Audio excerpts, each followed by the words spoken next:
The story begins with a girl saying she will go on a raid alone to defeat the red dragon. Then it's possible to see her very excited in the arena as the dragon breathes a blast of fire. The dragon unleashes a fire blast in the girl's direction. However, she seems very relaxed as if she's posing for a photo without any fear. Then, when she notices the fire blast, she quickly turns around to dodge it. With great speed and precision, she dodges all the fire blasts as if she's having fun in a game. While dodging, it's possible to see her followers praising her skills, making her even more excited. Very relaxed, the girl says this time is going to be an easy victory. However, suddenly she suffers a great impact, which throws her far from the arena at full speed. The one who attacked her was the dragon flying in the air, delivering a blow so strong it launched her far from the arena. The girl was in the air and her followers start laughing at the situation while she says that didn't count and asks them not to look. And then she is defeated by the dragon when she hits the wall of the arena. The name of the game is MetaSense, and you can be your ideal self and travel through the unknown in this world. In this world, you can create your own avatar, travel the world, decide what you want to be and what you want to do. The protagonist says that in this world, he can be who he always wanted to be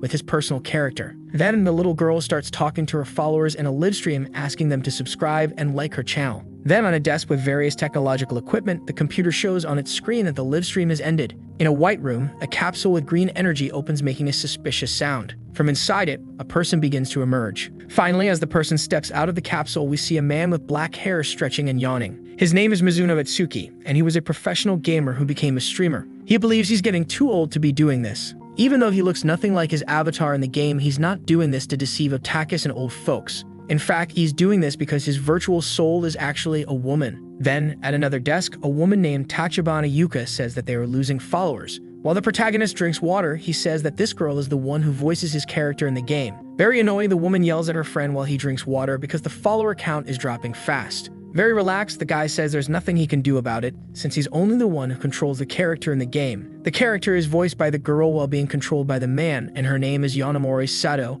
but no one knows this information. The man retorts by saying that the followers they have are fans of the woman irritating her, who asks if he's implying this is all her fault. Starting to tear up, the girl says that if that's the case, she'll be stuck forever doing game live streams. Then the hero explains that this is why they teamed up, since the girl had no content to stream, and all the man knew how to do was play games. Retorting to her friend, the girl says that if they had more followers, the president would let them stream other games. The president enters the room saying that it's an interesting topic they're discussing, unlike the live streams they make. And he continues by saying that if they have so much free time to discuss, they should be using it to think of new content. Trying to keep things rational, the president asks if they really think they'll get numbers with that attitude, which leaves the girl flustered and speechless. With a paper in hand, the man proposes doing live streams about the fight against the final boss to the president. This whole explanation catches the president's attention, and he becomes interested. Taking the paper from his employee's hand, the man in the suit says he's sure they'll be able to come up with a brilliant strategy to defeat the boss. However, the man adds by asking what they think the followers want from the in-game character, insinuating something. Then the two players look at each other as a man asks what exactly they think people want from their character. Then he concludes by saying they want talented gameplay and self-confidence,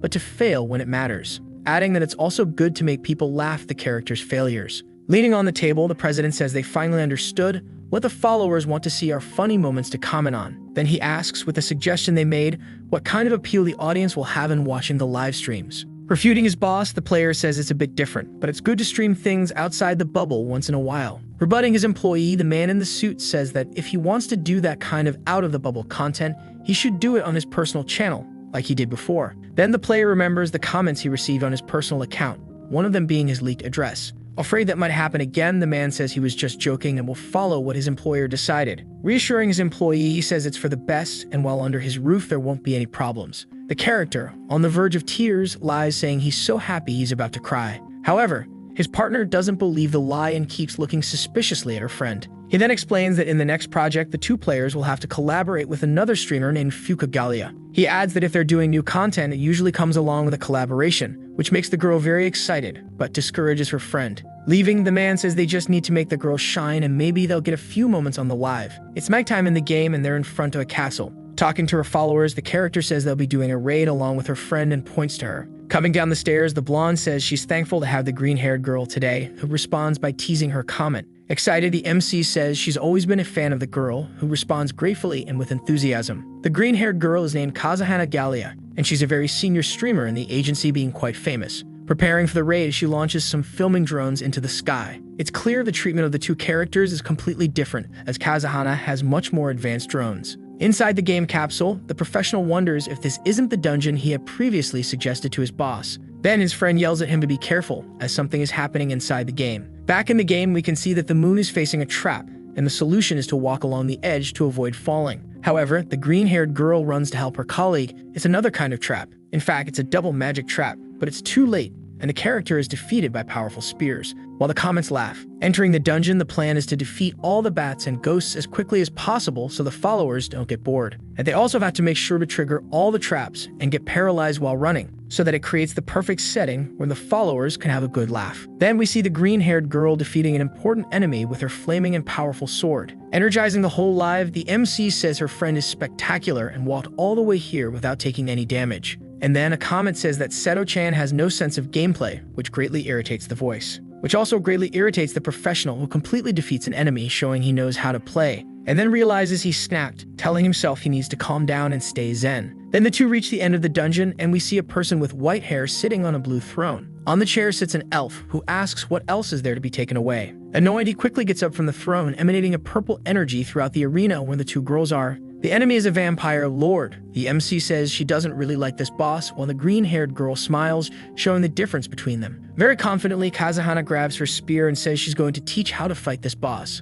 Then she makes a big jump and begins preparing a powerful attack against the arena boss. This boss was added in version 8.0 and is difficult because it imprisons the player after using magical attacks. The best way to beat it is by using magic and short-range attacks. Attacking head-on is a bad decision, like the one made by the green-haired girl. Seeing her friend get paralyzed is very frustrating, as it's not the best way to fight this boss. The paralyzed girl doesn't seem to know much about how to fight the boss. The girl showing ridiculous gameplay irritates the MC, but even so, she manages to deal damage to the boss and bring in some good comments. Suddenly, she goes back to praising the other streamer, calling her spectacular, and then realizes she was thinking about something else and lost her focus, which is why she had been standing still until now. Then she starts running, as she must assist the streamer in this battle. While running, the president sends a message saying to let herself get paralyzed and die because it's going to be very funny. Upon reading the boss's message, the player snaps from everything he's going through. While Gallia's fight against the dark elf is happening, the blonde dashes from behind, thinking about something. Using the ability to steal another weapon for a period of time, the girl takes her friend's spear,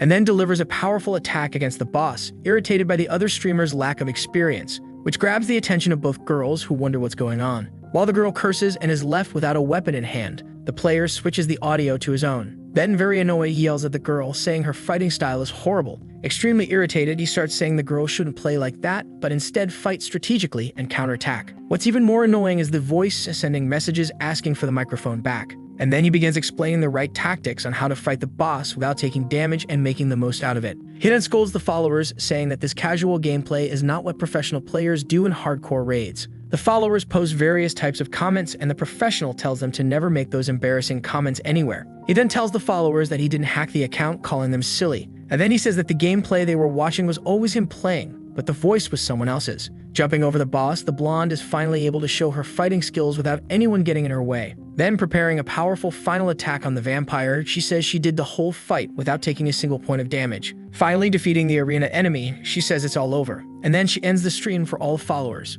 Then we see various comments asking where the apology video is and saying it was the day they laughed the most all year. On the news, tragic headlines say that Yanomori Sato is a man. It's also visible that the trending topics are talking about the blonde as well. The president in the room with the boy says that the contract is terminated and the lawyer will contact him for compensation due to the damage caused. With a fake smile on his face, the man thanks him, saying the employee worked hard. Leaving the room, the now unemployed man says he lost his source of income and is probably in debt now, since he has to compensate them for the damage done. However, with a huge smile on his face, he says he feels great about the news. And then he says he didn't even realize how much stress the blonde brought him, saying he wants to become a solo streamer again. Then there's a noise outside, and he wonders what happened. A big man approaches, threatening the professional, asking why he hacked the live stream. A crowd gathers, shouting all kinds of things at the boy, especially demanding their money back and calling him a thief. With his shirt being pulled, the MC says that a reaction like this was expected. Someone in the crowd then asks when he decided to become a game actor. Then another person recording asks if he's not ashamed, since he already destroyed his personal career and now does something like this.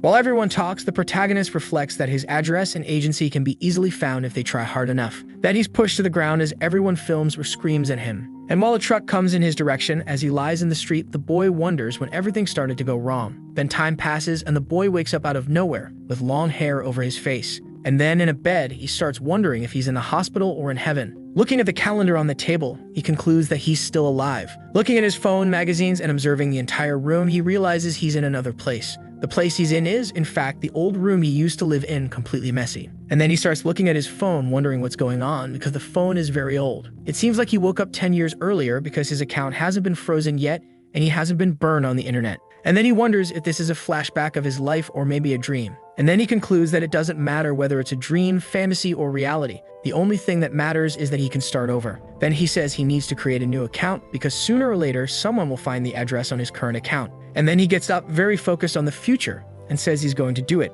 planning everything. He says he's going to use his knowledge to become a popular streamer. Lying on his bed trying to organize his thoughts, he says that apparently he traveled 10 years into the past. There's 1 month left until the launch of Medisense, and all streamer avatars can be used directly in the game, causing the numbers to rise quickly. Many players want to see their favorite tuber in the game, and the protagonist has been in that position before, but didn't find it very pleasant. And even though the number of players has grown exponentially, the game's progress is very slow and there's little information about it. Some companies tend to steal strategies without permission and post them on their websites. Many wiki guides appeared, but if you stop to analyze the content, they're just copies of the original material. And then he reflects that someone like him with knowledge of the future is unmatched. This is the best time to be alive. Then, very happy, he says he'll be able to do it and rise again. In the game, once again, he creates his character and skips the opening animation, since he's seen it more than 100 times. With a little money he still had saved, the boy bought live-stream drones. Doing his first stream in his starting village, the boy says this will be the beginning of the path to success.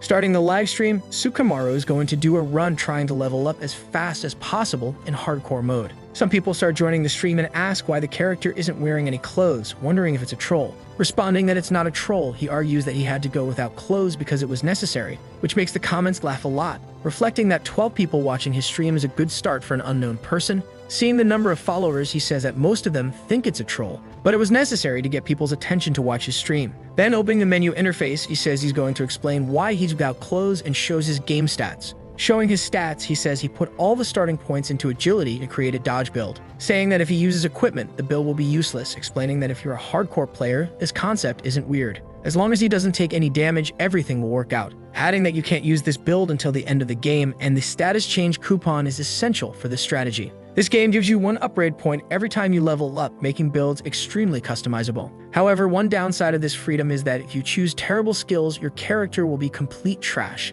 until the end of the game. To prevent that from happening, the game gave out a status change coupon that allows you to redistribute your points. And if you want to use the coupon again, you need a very rare in-game item with SSS rarity. Exciting his viewers, the MC says that if you use the coupon smartly, you can level up very quickly. Walking through the starting village, he says they now need to collect items, and for some reason he has 300 gold coins, so he'll buy everything he sees. Saying there's no need to buy equipment, he'll only get some consumables. At a neighboring NPC's shop, he says he wants to take a look at the items, which excites the shopkeeper. As the character kneels and points at an item, the shop owner is surprised and asks if he was defeated by another player, and that's why he's naked. Then he begins to explain that there are 2 ways to buy items in this game: buying from NPC shops or trading with another player. Normally, NPCs sell items at very high prices and buy at prices far below market value. Although rare items are sold for extremely high prices, useless items can be bought cheaply in NPC shops. And then, while trying to find an item, he gets surprised by something in the shop. He asks the shopkeeper if he doesn't have a poison amulet,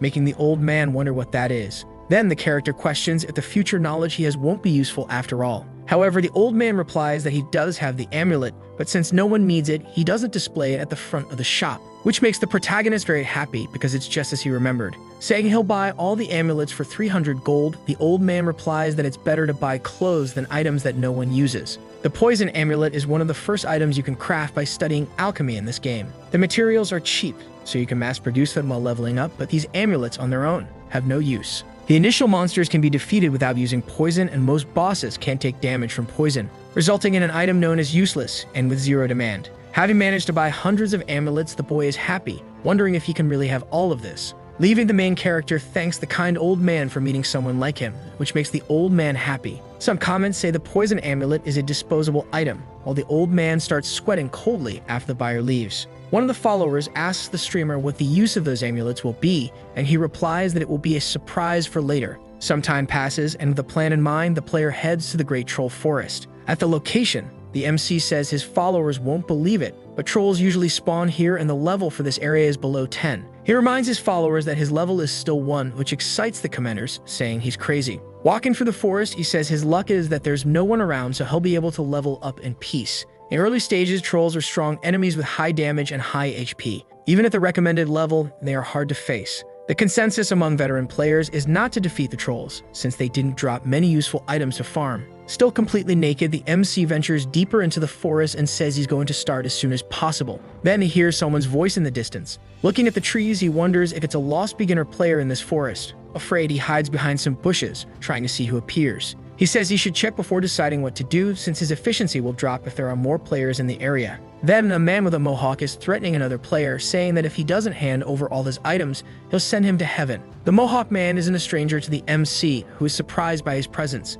The girl being threatened is very scared of going to heaven, as the man keeps pressuring her non-stop. The player remembers that mohawks hadn't even been implemented in the game yet and wonders if the man created the look himself. Drawing his axe, the thief says there's no point in going offline, because the character will still stay in the same position. Lots of comments start appearing, asking what's going on and some saying to help them. Threatening the girl, the mohawk man says she has all the time to think, but he's not a very patient man. However, the MC gets really excited because apparently the thief manually performed the animation of licking his lips. Having decided what to do, he says there's only one thing to do at the moment. He stands up and says it's time to leave the area and go level up, which makes the comments laugh a lot, saying that's what they do too. However, the girl in desperation screams for help, which catches the attention of the mohawk man, who looks back to see who's hiding there. Upon seeing the naked boy stepping forward, the mohawk man becomes very curious, wondering if he's an exhibitionist. The mohawk man starts trying to hold back laughter, but he can't hold it in for long and bursts out laughing, asking what kind of beginner has no equipment at all in their inventory. Not letting the laughter affect him, the protagonist laughs along and waves goodbye,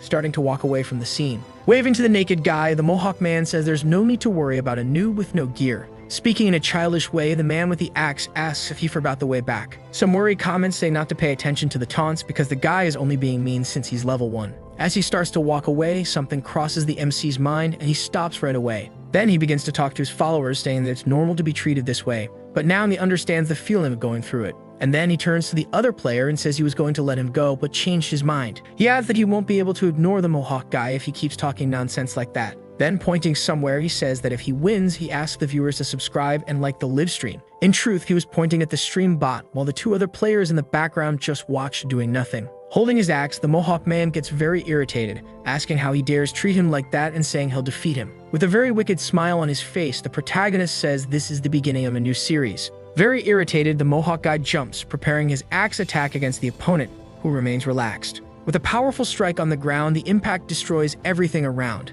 The man yells at his enemy not to ignore him. The girl who is being robbed is surprised by the entire fight scene, frozen in place without reacting. The livestream comments start blowing up, saying this is exactly what they were waiting for, a powerful, rage-filled attack. But to everyone's surprise, the MC remains standing, unharmed. The enemy speaks sarcastically, asking what's going to happen to the stream now that he was supposed to be defeated with a single hit. Suddenly, the white-haired man appears behind him, saying this is what he expected from a regular player. The protagonist's reaction shocks the mohawk, who asks what's going on, while the comments celebrate that he's still alive. The powerful attack skill is useful for warriors, as it costs little energy and deals good damage breaking defense. Excited and very confident, the protagonist says now it's his turn. He pulls a poison amulet from his inventory and charges it. The mohawk starts to become unsettled by the sight, his breathing becoming faster as he watches the enemy. In a comedic moment, the hero throws the amulet at the mohawk's arm, where it sticks, while he makes a shooting sound with his mouth. The poison amulet begins to take effect, emitting a purple gas. The poison's damage per second is very low and would take an eternity to defeat an enemy this way.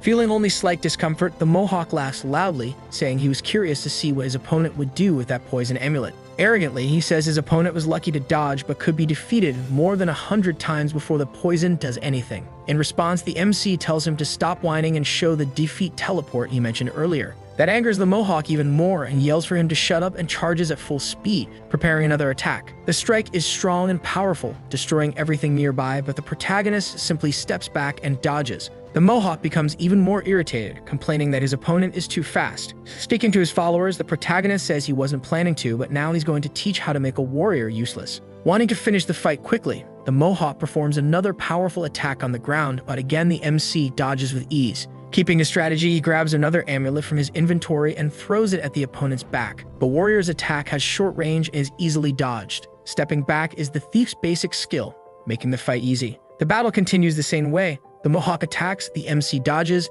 and throws another poison amulet. The cooldown time for the powerful attack and the dodge are practically the same, allowing the MC to keep exploiting the warrior's slowness without taking damage. Desperate, the Mohawk jumps high and tries to deliver a massive aerial attack, but the MC dodges once again and sticks another amulet on his arm. This strategy is extremely effective against warriors, exploiting their slowness with just a simple backward step. Then the Mohawk asks what would happen if you were fighting more than one player in open PvP. Smiling, the hero replies that this strategy was created after PvP became popular and that in the future, it'll be a common tactic known by everyone. The Mohawk complains, asking why none of his attacks are landing on the enemy while he's getting hit every time. The MC smiles and explains that this is the best part of the poison amulet. It has a 100% hit rate. Apparently, the developers added this mechanic to balance the item. Now the protagonist's plan is working perfectly. The Mohawk's HP is being drained non-stop little by little. The white-haired man watches this situation and comments that, apparently, this is the end. But the Mohawk, sweating and panting,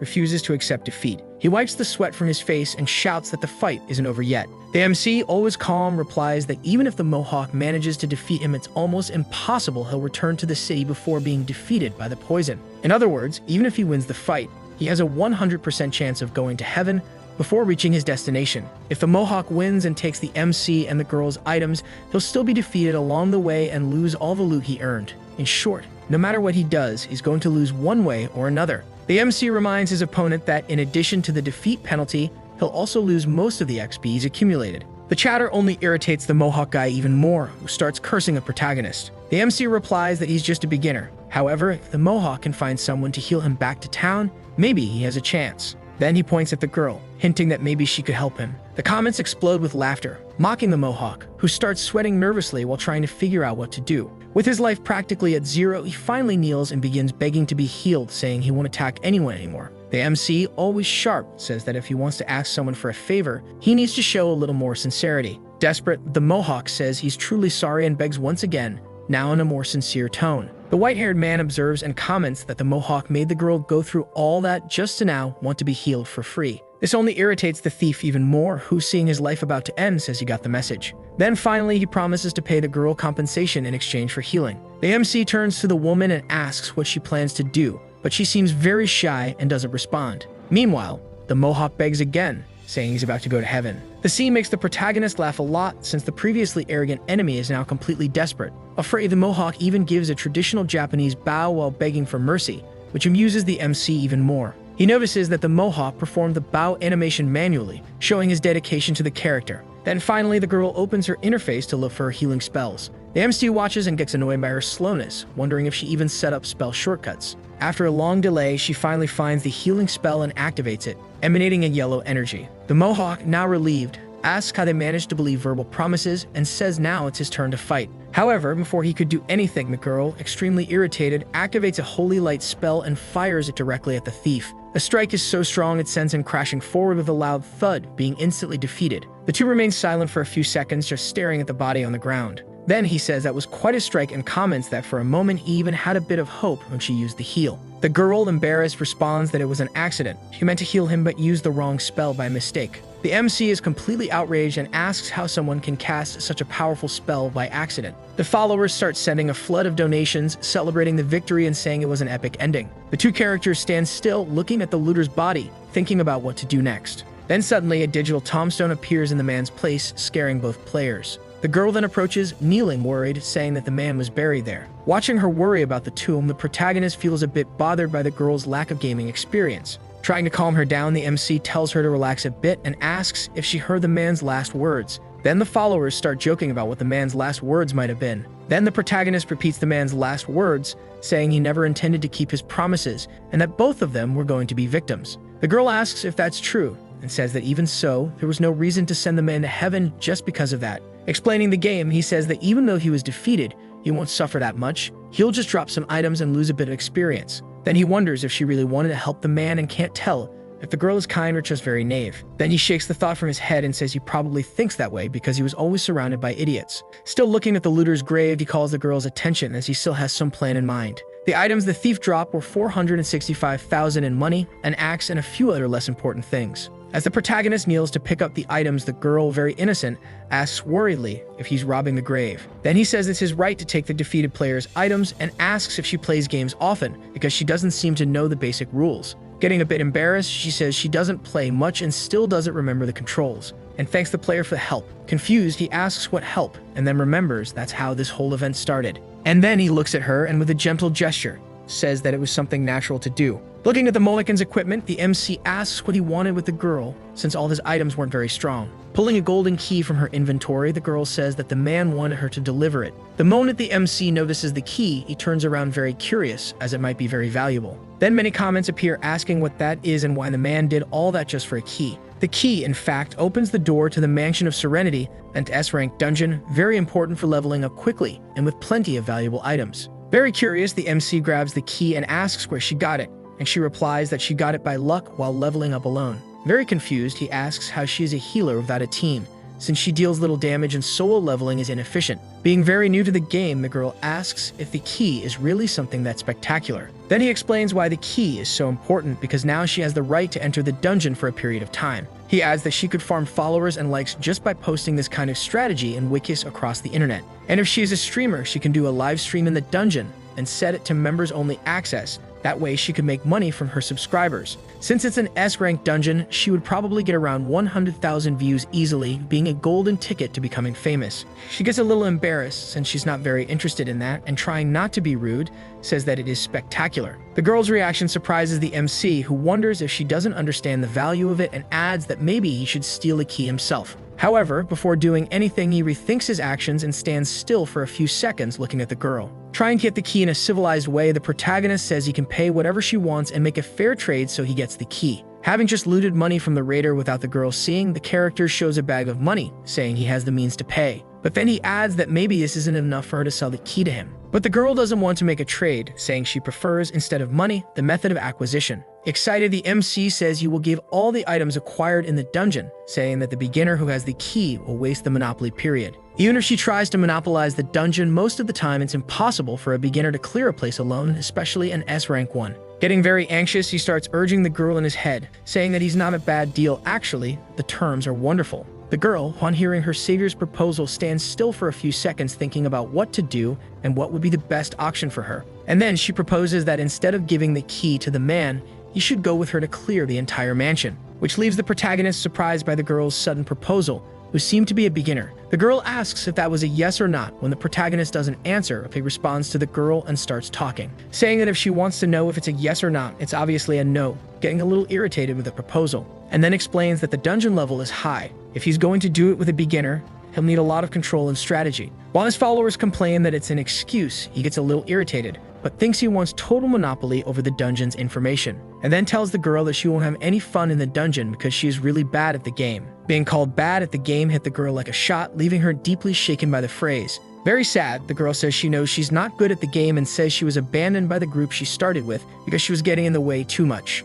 Reassuring the girl, the MC says that maybe she could watch videos, and the girl replies that she tried to do that, but she can't do it the same way. In that case, the player says it's better for her to practice instead of entering the dungeon and tells her not to worry, that she'll get better eventually. After hearing all these arguments, the girl is convinced and finally hands the mansion key over to the man. But just as she was handing it over, she thinks of something and pulls the key back. Then she says that since it's a matter of practice, she asks the boy to teach her to become good enough to enter the dungeon with him. Getting very irritated, the white-haired man asks why he should do that for her. Trying to manipulate the boy, the girl says that if he doesn't accept her conditions, she won't give him the dungeon key at all. The sound of the MC's scream is heard throughout the dense troll forest. Moved, the comments ask him to help the girl and say the stream was meant for the duo, so there's no problem in helping her. Feeling pressured by his followers, a protagonist says there are many people on the healer's side. With many comments supporting the girl and asking him to join, the character realizes the chat is evolving very quickly, now at 132 followers. Feeling happy, as he suddenly gained many followers.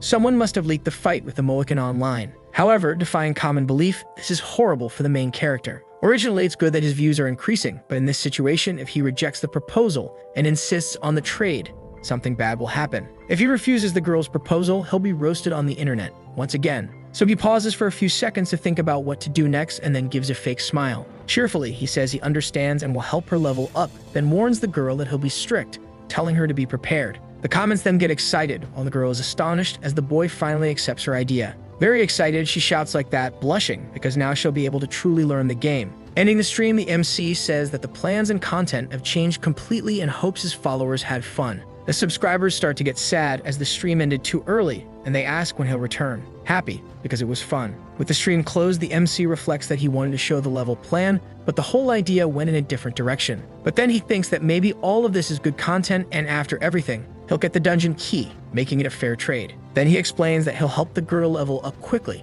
but she'll become the joke of his stream, asking if she's okay with that. Very excited, the girl says it's alright, and that she's streaming too, so there's nothing to worry about. Knowing that the girl is a streamer, he understands why she didn't hand over the key so easily, wondering if someone is giving her tips on the stream. The way they'll do the stream is very important because even if they have a dungeon monopoly, the number of views depends on how they present it. When the protagonist says he wants to have a meeting with the girl, they both agree it has to be offline, so the MC shares the place and time to meet. In real life, the professional is walking somewhere saying it might have been a bad decision as the girl could be toxic in real life. Looking at the message on his phone, he tries to find the girl who was wearing orange clothes in front of a store. Then he easily finds her standing in front of the store, waiting for her new friend to give some sign. When she finally sees him, the black-haired, blue-eyed girl gives a gentle smile. However, the protagonist has a bad reaction, surprised by who the girl is, standing still for a few seconds. When the two meet, the girl introduces herself and says it's very nice to see him in person. The girl is in fact Tachibana Yuka, who in the future would work with the protagonist.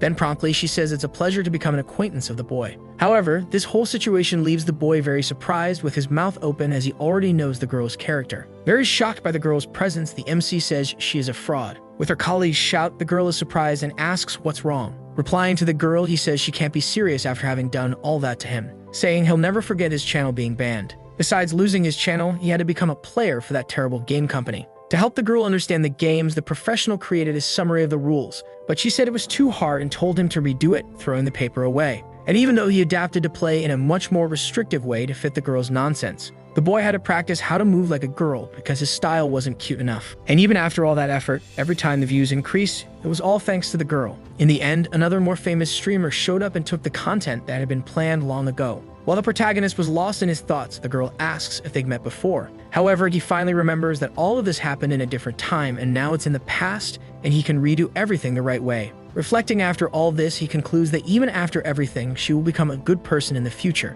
Thinking about what to do, he says there's only one conclusion to this whole story. Saying goodbye to the girl, the MC says the interview is over, that the results will be sent later, and thanks her for the hard work. As he leaves, he says he hopes she continues her activities in a distant place, but the girl grabs his arm, asking him to wait. Very irritated, he says he doesn't want to go through all of that again, stating that he's going home. The girl remains persistent as always, but he has to be firm in his decisions if he wants a bright future ahead. After the boy pulls his hand away, the girl gets embarrassed and stops in place, very sad about his attitude, which makes the boy wonder what she's planning since she's not angry or glaring. She actually has an apologetic look. Saying it seems scary, he wonders what kind of strategy this is, saying he should go and test the waters. Stopping to talk to the girl, a man says he rethought things and asks if she's okay. Very embarrassed, the girl says it seems like she offended the boy somehow and had no right to stop him. Asking if she has no idea what's going on, he says the girl has no reason to act so modestly. Gently, the girl says that if she tried to stop him, what could she even say? Which makes the boy reply that he still has many cards to play, arguing that the girl could leave him hanging if she didn't cooperate. Or she could say that if the boy backed down, his followers would be very disappointed and he'd be roasted on the internet. He says she could possibly post this conversation online, which could be very convincing. Which makes the girl respond that she wouldn't go that far for something like this. That greatly irritates the boy, who retorts, reminding her of what she did to him in the future, acting way worse than this. Sweating in anger, the boy says he can't believe he actually heard those words come out of her mouth, which makes her very curious, asking if this really is the first time they're meeting. Very irritated, the boy asks why she isn't a heartless monster who has no empathy or modesty. Starting to get very nervous, the girl asks once again if this really is the first time they're meeting. Getting a bit flustered by everything that's happening, the boy says that this really is the first time they've seen each other. Apologizing, the boy lies, saying he thought she was another girl who disturbed him a lot in the past. Then, finally continuing the meeting, he opens the door and tells them both to enter the shop. The restaurant doesn't have many people, with at most 4 citizens doing their daily activities. We then see a coffee that has just been made, still very hot, releasing steam.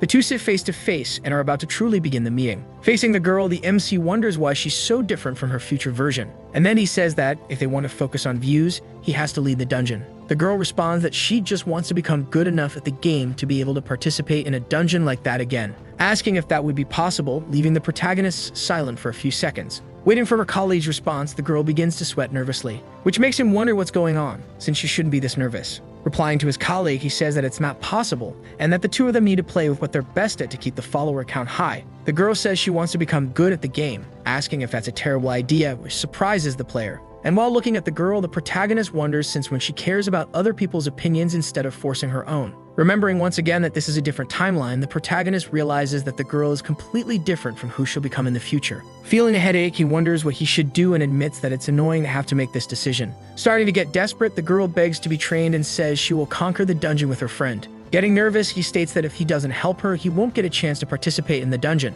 Cleverly, the girl confirms and says she had already listed that requirement earlier in the game. Looking at the girl, he thinks that since she seems like a good person now, he can hire her and see where it goes. The two spend so much time inside the restaurant that night falls in the city. Back in the game, the two continue in the troll forest where they were earlier. The girl is in the same place and says that to prepare for the stream, she had to come back to the troll forest once again. When her friend arrives, she excitedly asks what the strategy will be to level up in that place. Walking through the forest, Tsukimura responds that they are going to fight strong monsters. He adds that the process is a bit complex, but the girl will probably be able to give it her all. Excited, the girl shouts that she understands and will try her best, which bothers the protagonist a little, who comments that she's in a great mood today. She replies that obviously she's happy because she's taking one more step toward achieving her dream. Adding to that, she mentions that she watched the streams of Gallia, the green-haired girl, and also the reliable Rie, both being her biggest inspiration to start playing. However, sadly, she says that when she tried it alone, she couldn't get anything right. Trying to reassure his partner, the MC says it will be hard work, but not impossible, and that's why he wants to give his best in this task. Thinking to himself, he concludes that the girl is someone who can't learn on her own, only needing a teacher for the basics for now. Excited, the girl says she's ready and can start the stream and level up whenever he wants. Relaxed, the protagonist reveals that he's already been streaming for a while. That surprises the girl because it had been agreed upon beforehand. Justifying his action, the protagonist explains that it seemed like she was about to say something inspiring, so he decided to record it. In the comments, many people support the two, but someone calls the protagonist a heretic. When he reads the comment, he gets irritated and asks who's calling him a heretic, and the girl jokes, saying he really is a heretic. That calms the boy down, admitting it was a good joke, and he starts to wonder what happens in the future for her to become so cruel, remembering that in the future, she was a good tuber, but instead joined up with a man who was cancelled online, becoming only the voice of the character without permission to do the stream she wanted. And even though she sacrificed all that, the views didn't increase, and she received daily complaints from the CEO. Reflecting on that, he realizes that in the end, she was also a victim of the evil company that exploited its employees.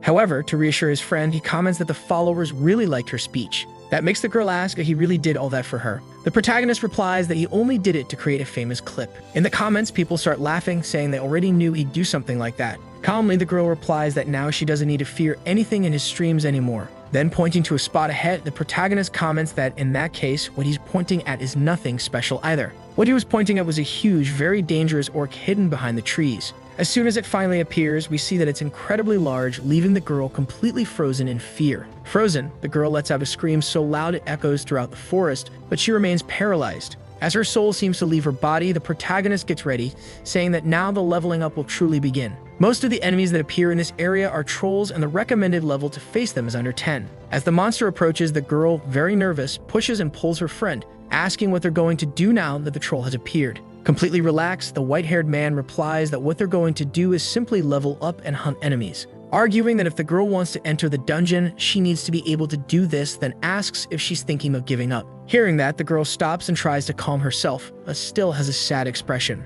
Preparing for the battle, she grips her weapon tightly and takes a deep breath. Facing the monster, she shouts with determination, saying she won't give up, and raises her wooden hammer. Trying to reassure his friend, the protagonist states that even if the difficulty is high, as long as she listens to his instructions, everything will be fine. However, without hearing a single word of what he said, the girl dashes off, shouting that she's going to defeat the monster. She runs so fast that the protagonist doesn't even have time to finish his sentence. Reaching the troll, she attacks with strength, but her strike deals very little damage. The monster, being extremely tough and strong, counters the attack and raises its club. With a single brutal blow, it strikes the girl with full force, smashing her against the ground and defeating her instantly. At the moment the girl is defeated, the protagonist jokingly finishes the sentence he had started earlier, saying that if she follows his instructions, she will succeed. The followers start laughing in the comments, saying it was a stream accident. Trying to hold back laughter, the MC asks everyone to believe him, and the comments start to express sympathy for the streamer. In front of the grave, the protagonist says that to avoid accidents like this, it's always better to leave your belongings elsewhere before a fight. Sitting in front of the grave, the white-haired man waits a few minutes for his friend's return. The moment she responds, she immediately shows up screaming loudly,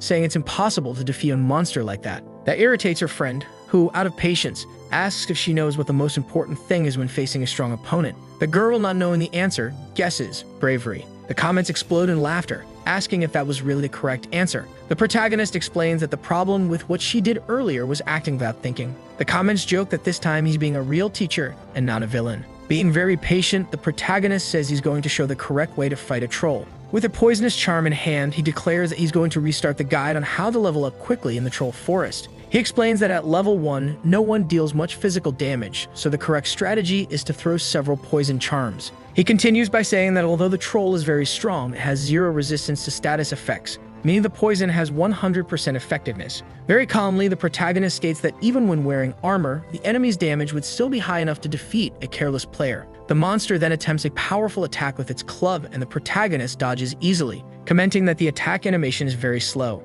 And then he throws a charm, explaining that the correct strategy is to keep dodging an attack when there's an opening. He keeps throwing poison charms at the enemy every time he dodges. Soon, the troll begins to show signs of weakness, the poison slowly eating away at its health. The monster tries to get back up, but its body is already covered in poisonous charms. The protagonist declares that this is the correct way to defeat a troll. Showing his status bar, he confirms the experience gain and says that this strategy is very easy to execute. The comments jokingly start to debate the meaning of the word easy, wondering if it's really that simple. Completely disturbed, the girl asks if this is how skilled players define what's easy. Annoyed, the protagonist asks if she really didn't understand the correct strategy for dealing with strong enemies. She replies that she can't dodge that quickly like good players do. Growing impatient, the professional explains that the most important thing isn't the player's movement, but the enemy's. The girl gets confused, not understanding how the enemy's movement could be the most important factor. Deciding to show it again, the white-haired man says he'll give a tip, explaining that the troll has 3 different types of attacks. The troll's first attack is a top-down strike. Although it seems hard to dodge, its impact area is very small and easy to memorize. And then the creature performs the strike. The protagonist dodges effortlessly and comments that if it were just that, anyone could handle him. But then he shows the monster's second attack, a side strike. To make the explanation more interactive, he quizzes his followers, asking what's the best way to dodge that strike. Giving 3 options, he waits for the answers while continuing to dodge. Soon, he explains that the best way to avoid this attack is to dodge forward, and that it's a way to demonstrate dominance over your enemies. The forward dodge greatly angers the troll, who lets out a deafening roar, heard by all players in the region. When it roars, it's a sign that it's going to use its third attack, a triple downward strike, which is usually where beginners get defeated. When the troll makes the first strike, the man dodges and says the right technique is to step to the side instead of dodging. Explaining that the first one to be defeated is always the one who panics, he says it's just a matter of waiting and stepping to the side before acting. The comments start to get irritated because the main character talks as if it's easy, and none of them are able to replicate the movements. So after the roar and the triple animation, it's the perfect moment to throw as many poison charms at the enemy as possible. Then he finally manages to defeat the monster, showing his status and leveling up to level 3 with ease. Turning to his colleague, he confidently states that he told her it was very easy to do this. Very relieved, the comments say that after this detailed explanation, it will be easy to defeat any troll in the game. Then he explains again that the most important thing is not reaction time, but memorizing attack patterns and acting accordingly. After paying close attention to the details of the explanation, the girl gets excited, confident that she'll be able to defeat the monster now. The character reflects that the girl does stupid things when she panics and hopes she can improve her skills. Trying to discourage her once again, he says that if she can't do something like this, there's no hope she'll ever be able to enter a dungeon. The girl doesn't let it get to her at all and shouts that she won't give up and wants to learn how to get good at the game. Reassuring the girl, he says she needs to put everything she learned into practice, just remember the lesson and try to control the enemy. A bit nervous, the girl grips her weapon, saying that this time she'll be able to defeat him. As soon as the troll appears, the girl, without waiting long, secretly throws her first poison charm, and she thinks to herself that she has to make sure she can land all the poison attacks.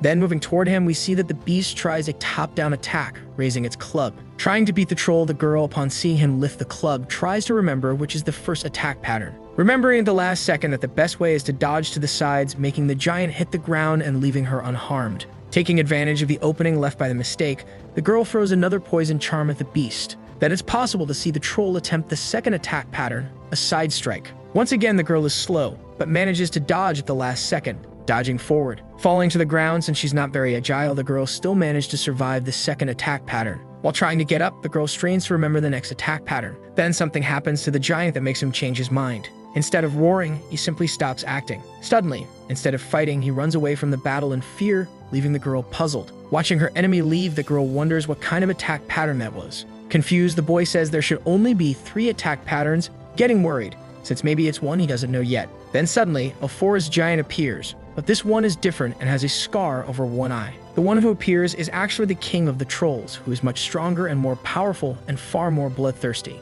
which makes the protagonist wonder why this type of enemy is here at this exact moment. But instead of getting angry or upset, the protagonist thinks that maybe this could become great content for the internet. There are 2 efficient ways to level up in the game, the way the developers intended and the ways they didn't. Leveling up in the troll forest is definitely the latter. This kind of behavior will ruin the game's balance, causing the developers to fix it as soon as possible. But lowering the XP gain from defeating a troll is something a developer has to avoid. So they add random events to make leveling harder, like adding the king of the trolls to the map. This boss wasn't supposed to appear until later in the game, but apparently the protagonist got very lucky. The comments start asking why he thinks he got lucky, which makes him very nervous. It'll be terrible for his career if his followers find out that he knows about the future. No one will believe him if he says he's from the future, and it'll be even worse if they suspect he's using leaked information. Very innocently, the girl asks her friend what she's supposed to do against that troll. Luckily, the player didn't say anything suspicious, so he can just pretend he doesn't know. Answering the girl's question, he says to run as fast as possible, leaving the girl and the boss behind. The king prepares an attack, crouching in the grass and placing his hand on the ground.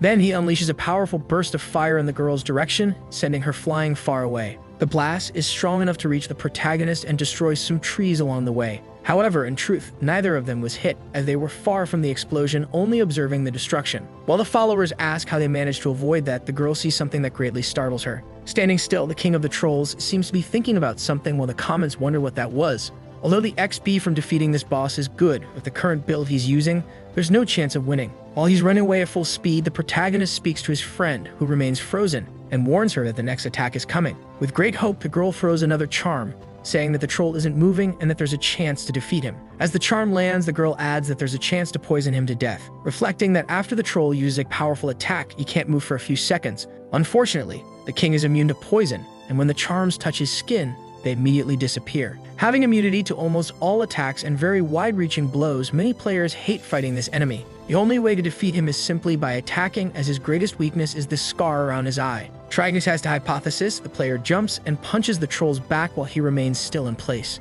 Still in the air, he reflects that his hypothesis was correct. Attacking with punches deals almost no damage to the enemy. The girl then begins to charge her holy laser attack on the enemy, asking if she should aim around the eye. And then she fires the most powerful attack she can directly at the enemy's eye. However, even though it hit directly on the weak spot, the attack didn't deal much damage to the king. Starting to get angry, he charges at the girl who attacked, preparing a strike. Even if the attack caused some damage, it made the target become Yuka. Then the great king of the trolls starts preparing another side strike at his chosen target. Very worried, the boy shouts to his friend, saying that this is an attack that can't be dodged and must be blocked somehow. Having paid close attention in class, the girl knows that this is attack pattern number 2 and knows exactly how to act. Then she dodges forward, managing to come out of the monster's first strike unharmed. However, still concerned, the hero says the second attack is coming. Very quickly, the troll strikes again before the girl can react, scaring her greatly. The blow is so strong and fast that there's no time for the girl to dodge, hitting her and launching her far away with the impact. The enemy is so powerful that, with just one attack, it was enough to send the girl flying to the heavens.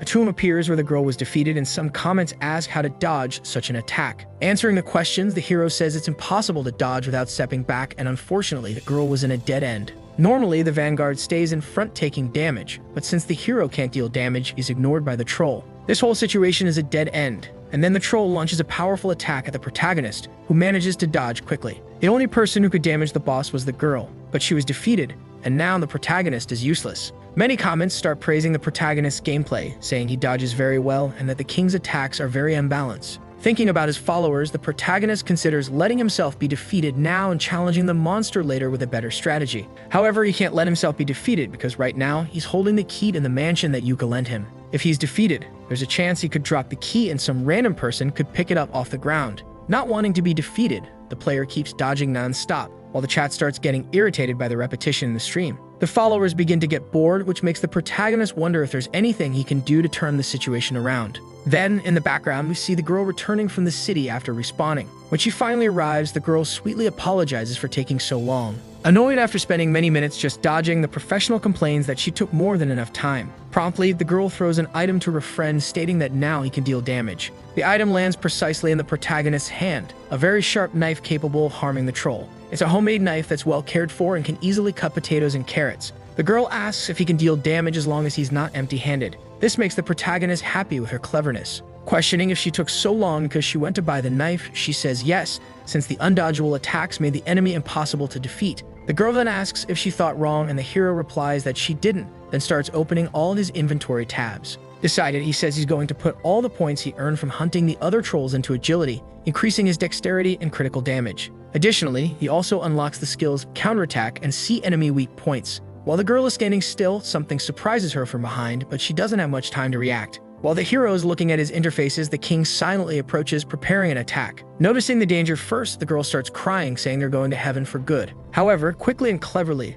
a man grabs the girl and dodges backward, escaping the attack. Thanks to the successful backward step, the counterattack skill is activated. With the girl in one hand and the knife in the other, the professional praises her for her quick learning in the game. Additionally, his See Weak Point skill was also activated, allowing him to deal extra damage by hitting the enemy's weak spot. Leaving the girl behind, the swordsman starts charging forward at full speed, gripping the knife in hand. Then he makes a great leap, coming face to face with the enemy's face, and prepares an attack with the knife directly at the eye. The attack is strong enough to make the enemy scream and release a lot of red fluid throughout the arena. When he finally lands on the ground, the hero smiles and says it's finally time for the counterattack. After the protagonist deals good damage with a knife, the girl casts her holy magic to inflict even more damage. While he's still in the air, the holy laser hits the troll's head, causing him to suffer even more HP loss. However, upon receiving the holy blast, the king of the trolls becomes very angry and focuses all his attention on the cleric, who stands frozen, just watching. Furious, the troll tries to charge at the two, but the protagonist manages to strike him once more, pulling the king's attention back to himself. The white-haired man tells the monster to keep his eyes on him. Taking advantage of the opening, the girl lands a strong staff attack to the creature's face. While in the air, the girl takes the opportunity to land another powerful blow, wanting to finish off the beast as soon as possible. Without stopping, neither of them gives the boss any room, and the king of the trolls' HP is drained by the two adventurers, who are managing to defeat him. Standing on top of the enemy's body, the hero says that if they work together on the front lines and in the rear, they can defeat the king. The girl gets very excited after managing to defeat the monster, and the comments say that if it weren't for her, the boy would have been defeated. Irritated, he comments that if he had known an enemy like the king of the trolls would show up there, he would have prepared better. Many comment that he should have prepared, and the girl smiles, reassuring her friend as if to say it's all right. Worried, the hero asks if they're making fun of him, and then states that his streams were meant to teach all beginners how to play. The girl starts laughing hard, bursting into laughter, which makes the protagonist wonder why. Concerned, the hero asks the girl if she predicted the comments would be jokes about his playstyle. The girl returns to reality after her friend calls her out, saying she has a lot of energy. Planning for the future, he says that to increase efficiency,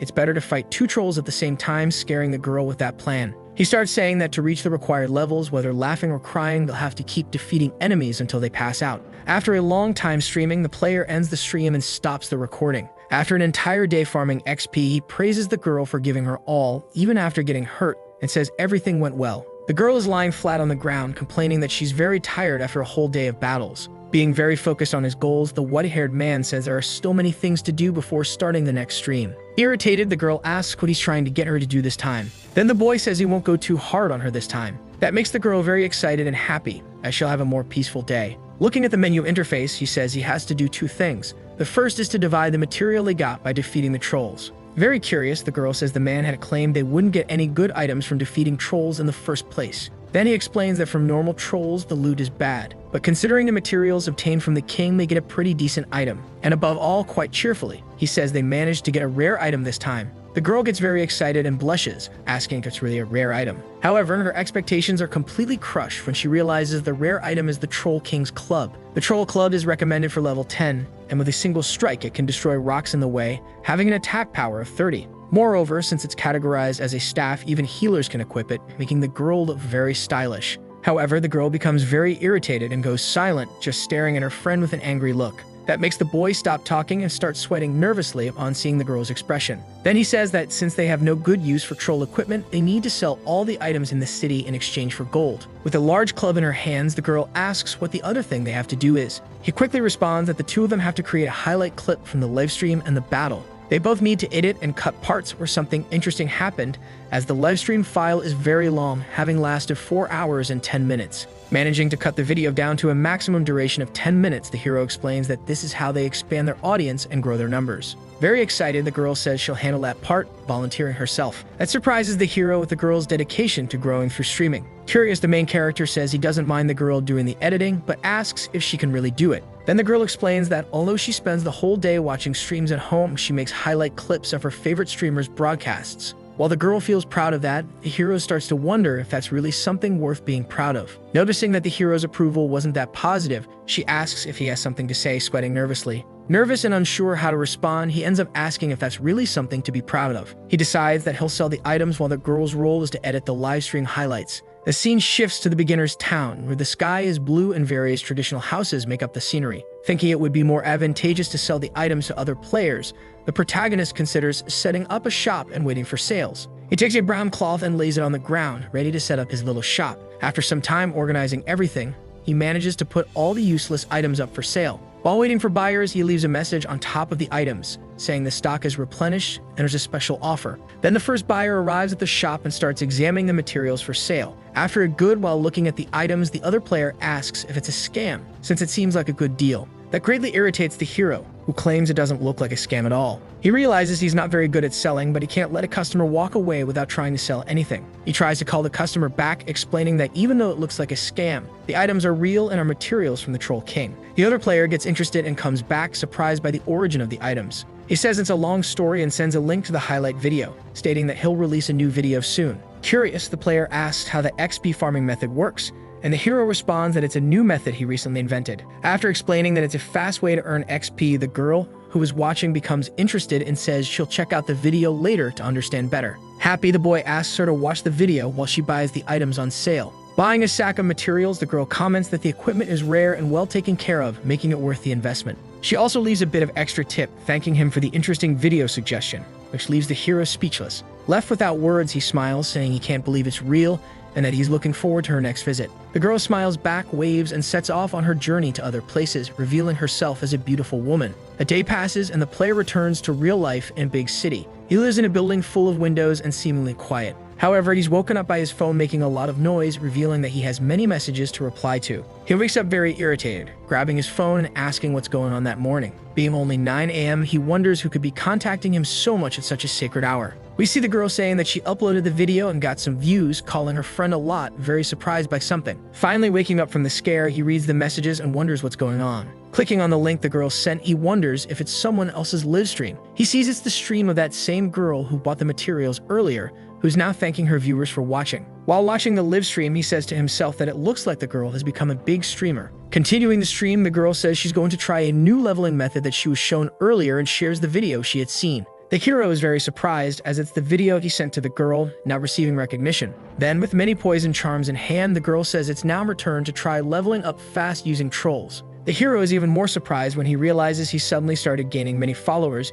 making him excited about the impact of his actions. The story begins with the girl yelling, asking if her friend doesn't know who Ria is. He complains, saying she's too tall and only watches pro players' live streams. Usually, when the protagonist gives tips to beginner streamers, his followers complain and ask him to stop giving tips. A bit annoyed, the girl asks her friend to stop making comments like that in the future. Irritated, the black-haired boy says it's really frustrating. Then the girl shouts, bothered, asking him never to do that again. Her shout is so loud it scares the protagonist, almost making him fall off his chair. So he replies that it's fine, he won't make those comments anymore. Reassuring her friend, the girl says there's no need to worry about Ria's skills because she's a hardcore gamer who won the streamer's FPS competition. The streamer is good enough to be invited to comment on official matches. The girl says she's surprised that Itsuki doesn't know anything about Ria, leaving the boy stunned by his friend's knowledge. Very excited to talk about one of her favorite streamers, the girl shouts that Ria is spectacular. Responding to her excitement, the boy says the streamer is spectacular, but what he found truly spectacular was all the girls talking. She replies that it's normal because Rie is her favorite. Then he starts reflecting, saying he's surprised as it's the first time he's seen her talk so much about something she likes this way. But then he recalls that they never tried to start any kind of communication beyond work when they were at the office. Maybe things would have been different if they had tried to understand each other more when working together. And maybe that would have helped the two perform a little better than they did. Noticing that her friend is quiet, probably thinking about something, the girl asks if he's listening. Finally, he comments that it's spectacular that Rie-chan mentioned them in her stream, saying the video already reached 80,000 views. A business idea pops into the girl's head, and she says that if they ask to collaborate with the streamer, maybe she'll accept. Hearing all this, comfortably relaxed in his chair, the boy says he rejects the idea of doing a collaboration. That irritates the girl, but her friend starts to explain why and asks what she would think if a smaller streamer were seen collaborating with her favorite streamer. He explains that the common perception is that the smaller streamer would be taking advantage of the fame, which shocks the girl. Then he says his point is that they need to grow their numbers little by little before thinking about collaborating with bigger people. The girl gives up on her idea and leans back in her chair, saying she understands, but asks when those collaborations will be possible. Responding, the boy says they have an advantage that will make them more successful than others, allowing them to grow. The girl remembers what it is and says they have the dungeon invasion stream prepared, and that's going to make them famous. Thanks to Rie, the two are temporarily in the spotlight, and that's why they need to strike now while the iron is hot. The excited girl says that when they're famous, they'll be able to collaborate with her favorite stream, but the boy replies that it depends. However, the girl ignores her friend's comment and shouts, very excited, saying what they're going to do. Then the time has come and they start the stream, launching their video drones. Getting into character, the boy begins to prepare and is excited for his golden opportunity. During the stream, it's clear he already has 10 times the number of followers compared to the last stream, thanks to the girl. Many comments say it's their first time watching the broadcast, while others say they came after Hai's stream. In front of the old mansion of Serenity, which is an S-rank dungeon, the protagonist declares that he will give his all to conquer it. Getting ready, the boy says he will get as many items, armor, and equipment as he can for his friend.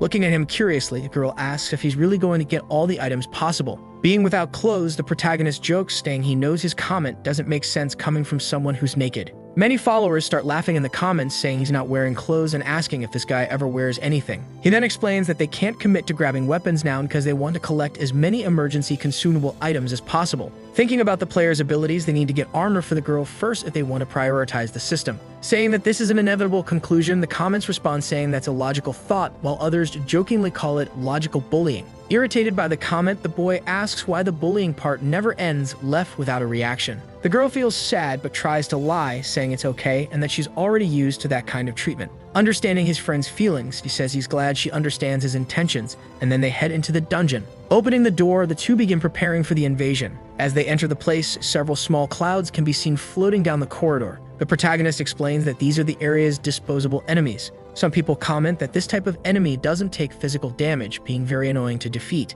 However, upon hearing this, the hero smiles as if he already knows exactly what to do since he's a professional in the game. He then fires at the ghost enemies, attacking one by one and managing to deal damage to all he hits for some reason. Continuing to attack, he challenges the followers to guess the reason, saying there's something different about him today. While defeating all the ghosts with ease, one comment points out that he's naked as usual and asks if there really is anything different. Another comment notices that the protagonist's body is glowing differently, suggesting that might be the reason. The protagonist's body really shines intensely as he kicks a ghost, completely defeating it. Someone comments that they thought that light was due to the game's censorship, but apparently it's not. The MC adds that it's not the light that hides the interesting parts of the body, but something much more special. As he charges forward to continue the fight, he realizes the light fades and says the buff is over. Speaking to his new ally, he says it's time to show the audience the new ability she learned in recent days. Very uncomfortable, she says she doesn't want to use the power considering how the conversation has been going since the beginning of the day. Even so, she obeys her friend and casts a spell called Sacred Breath, lighting up the whole area with her magic staff. Then the protagonist is seen bathed in a yellowish sacred light. Some comments ask if that power can deal damage against ghosts.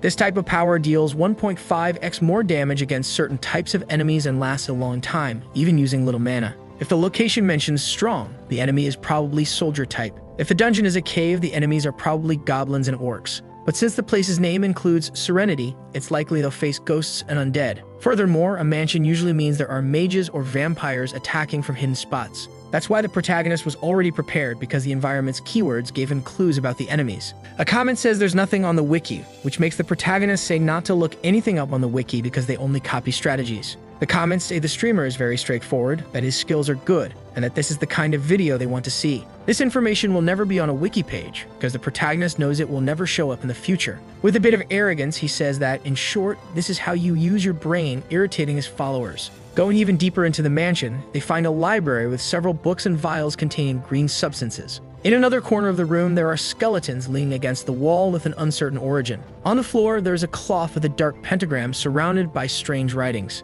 Entering the room, the girl asks if that place is a laboratory, since it looks like a very large bedroom. The hero replies that it's probably the boss room due to the items placed in the area. From the shadows, a mouth with white teeth appears, asking if there are intruders invading his place of rest. Then, atop the pentagram, a figure in a purple cloak appears, emanating a dark energy, observing the opponents without saying a word. With a book in hand and red eyes, the man seems happy, saying that the invaders came at a perfect time as he wants to test the results of his research. With an evil smile, he politely asks them to stay alive so that he can collect enough data. The hero smiles and says that if the research is that important, he gives his condolences, because the mage's luck ran out the moment they arrived. The comments get excited, thinking he was very stylish saying that. The girl, sitting on the floor, celebrates and cheers her friend on to defeat him. Preparing strikes and spells, his body glowing, the hero declares that regardless of the mage's experiment, he will be destroyed now. Then suddenly, he points at the girl and says that she's going to destroy the experiment. The villain is left speechless, while the girl starts sweating cold, not understanding anything. Frightened, she stands up screaming, asking if it's really going to be her who destroys the experiment. The villain smiles confidently, believing he can defeat the two of them. The protagonist holds his knife with an excited smile, while the girl grips her staff, trembling with fear. The boss fight is about to begin.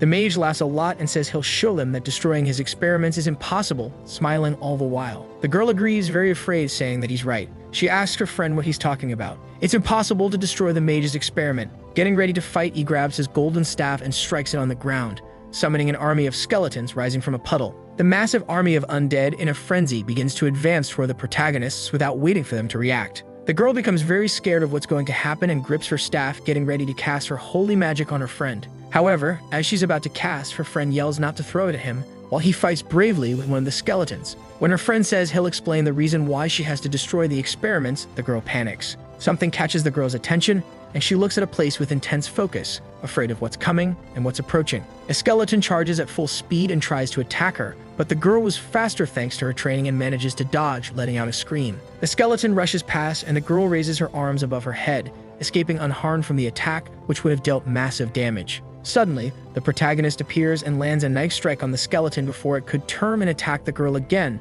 destroying it. Boasting a lot, the white-haired man says he can defeat all these enemies without even breaking a sweat. This slightly irritates the girl, who yells that he didn't really save her because she had already dodged. Seriously, the MC looks at his ally and says that no matter how strong he gets, he can only defeat one at a time, so it would never end. Defeating another enemy, he says that maybe, if things get tight, he could go all out, but he can't because this is a guide video for beginners. The comments say he's spitting facts, but it's annoying. He's so good that he can't be refuted. The girl screams, very irritated, saying that she doesn't have any powerful attack magic, no matter how much she wants to. Defeating more enemies without even looking back, the hero says she does have that magic he gave her last time. The girl starts thinking for a few seconds what magic that might be, as she can't remember at all. Then she remembers the magic and, shocked, asks if the plan is really to use that particular power. Explaining, the hero says they can use the magic to their advantage, so there's no reason not to use it. Very scared, the girl screams, asking him to wait, and says it's her first time fighting these enemies and she doesn't know how to defeat them yet. Focused, the boy looks back, saying it's their first time in this dungeon, and asks what should be done the first time fighting someone. The girl starts listening carefully and recalls the steps, that the first is to observe the movements and think of a way to deal with them. Proud, the hero turns to fight the enemies and says that the girl remembers everything, so there won't be any problem facing the mobs. But with an irrational fear, the girl starts sweating cold and tries to form a sentence but can't manage it. The proud man says that when the girl brought a knife in the Troll King fight, he wasn't expecting that kind of attitude. The girl is left speechless when she hears the compliment and just stares at her friend with wide eyes. Adding on, the boy says that if the girl has enough intelligence to do something like that, defeating these enemies will be a walk in the park. The girl continues to sweat cold but starts thinking about what the hero said and decides to act. Then she focuses on her goals and stops sweating cold, mentally preparing what she's going to do, because this should be easy for her. After thinking a lot, she screams that she'll do it but warns her ally not to regret it later if she messes something up. With her magical club, the girl strikes a blow against the skeletons, destroying several in the process without breaking a sweat. After defeating the enemies, she breathes for a few seconds and recharges her energy while saying that this club is very strong. The weapon she uses is the Troll Club, which has 30 attack power and is the weapon of the Forest Guardians.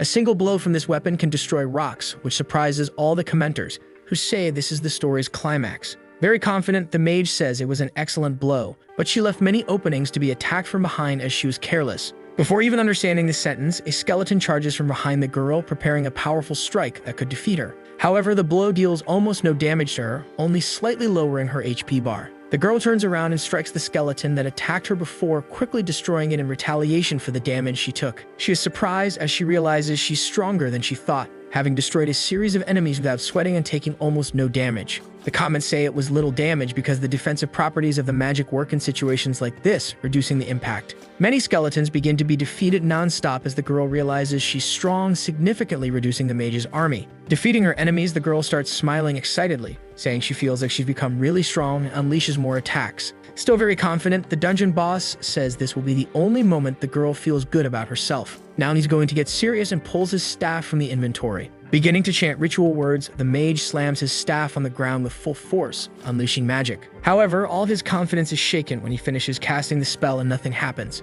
Feeling superior, the MC says that while the mage was concentrating, his back was completely exposed. This greatly surprises the mage, who is caught off guard by his enemy's skill, which completely nullified his magic. Then the hero explains that when fighting a mage, it's necessary to have a magic sealing amulet. The only problem is that it costs 10 times more than normal. Appearing behind the boss, the hero begins to cast the magic seal while saying that with this, you won't be able to revive the skeletons anymore. With all his strength, he uses his knife to strike a vital point on the enemy, declaring that this is checkmate and the battle is coming to an end. However, when the mage receives the blow, nothing happens. He just looks at his enemy with an irritated expression. Then suddenly, the mage's clothes begin to glow, and he starts transforming into something bigger and stronger. This scares even the professional, who stands there with no reaction, as he apparently wasn't prepared for that to happen. Now much stronger and angrier, the enemy prepares a powerful attack against the ground and charges toward the hero with extreme confidence. Even though he manages to dodge the direct impact with a step back, the debris in the air causes a lot of damage to the hero, who is almost defeated. The comments blow up, saying that damage was insane and wondering if this is the first time he's taken damage. Stunned, the white-haired man says the vital point skill activated, but something happened. Looking at the opponent's health bar, he realizes he did 0 damage and the enemy is still standing, stronger than before. Things like this make people think they'll be defeated by the skeleton army, and that they'll have a hard time against the current boss because of their build. Taking off his clothes and showing his muscles, a now strong villain asks his enemy if he's still going to call them a coward. Reflecting to himself, the hero wonders why he would even call the boss a coward in the first place. Opening the menu interface, he comments that he loves the slight slowness of the game. Accessing the menu, it's clear he's level 14, but his stats are very low with several unspent skill points. Responding to curious comments about why his stats are so low, the hero explains that he wanted to test this against this enemy. He was already counting on the possibility that the enemy would have some trick up his sleeve. This leaves the villain completely speechless, very irritated with the cleverness of his opponent, who had already anticipated all of his moves. Mocking his enemy, the hero thanks him for showing his tricks so early and begins unlocking skills with his unused points. The first acquired skill is Quick Step, a rogue evasive ability that grants high speed and a bit of invincibility during dodges. The second skill is Knife Mastery, which increases the chance of critical hits and critical damage. The third skill is Armor Break, a strike that nullifies any armor. The fourth skill is Will of the Dead, which activates automatically when health is below 25%. The final skill is Assassin's Teaching, a continuous follow-up strike on the same enemy that significantly increases damage dealt. Stretching and getting ready for the fight ahead, the hero says the two of them are going to give it their all to make this battle happen. Finishing his stretch, the protagonist says it's time to begin. And showing his now much stronger stats, the hero says he's going to give everything he's got in this fight. Mocking, the villain raises his arms and asks if the two are really going to give it their all, saying not to make him laugh. Charging forward with all of his energy and strength, the mage asks what his opponent will manage to do when he's on the verge of defeat. Seeing his enemy rush toward him at great speed, the hero looks slightly scared, but he knows what to do. Then he smiles because everything is going according to plan and it's falling exactly into the trap.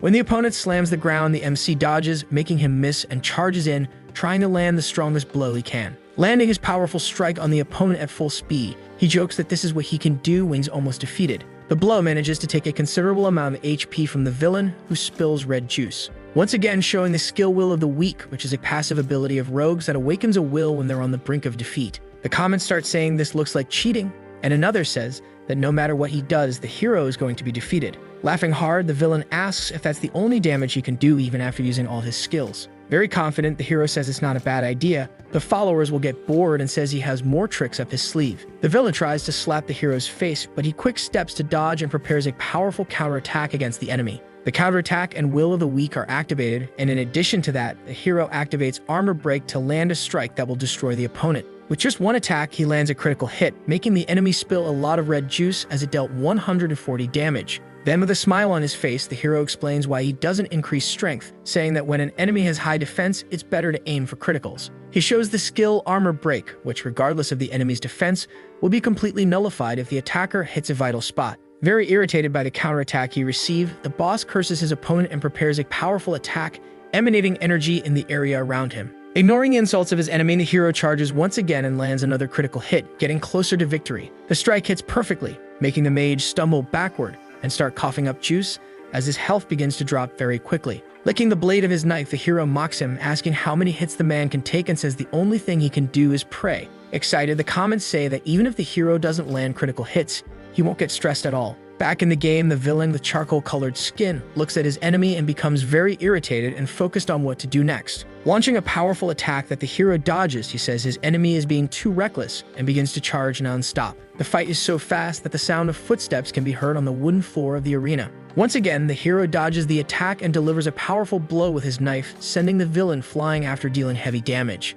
Out of options, the enemy pulls out a green book that emanates magic and seems about to do something important with it. This leaves the protagonist very confused as he's showing off the grimoire too much, and he might have something in mind to do with it. Then the villain starts flipping through the book's pages and reading, trying to figure out the right thing to do. The hero becomes very confused watching the entire scene since the magic seal amulet should be working on the enemy. Then it's shown that the boss's health is almost at halfway and the amulet is still active. Taking a quick step back to avoid any kind of attack, the hero wonders what his enemy is trying to do. Then after a long wait, the great mage grabs his book and throws it at his enemy, trying to defeat him. This makes the professional burst out laughing, wondering why the villain threw the grimoire at him, something easily dodged. However, the throw is so powerful that when it hits the wall, it destroys everything around it, turning it all into debris.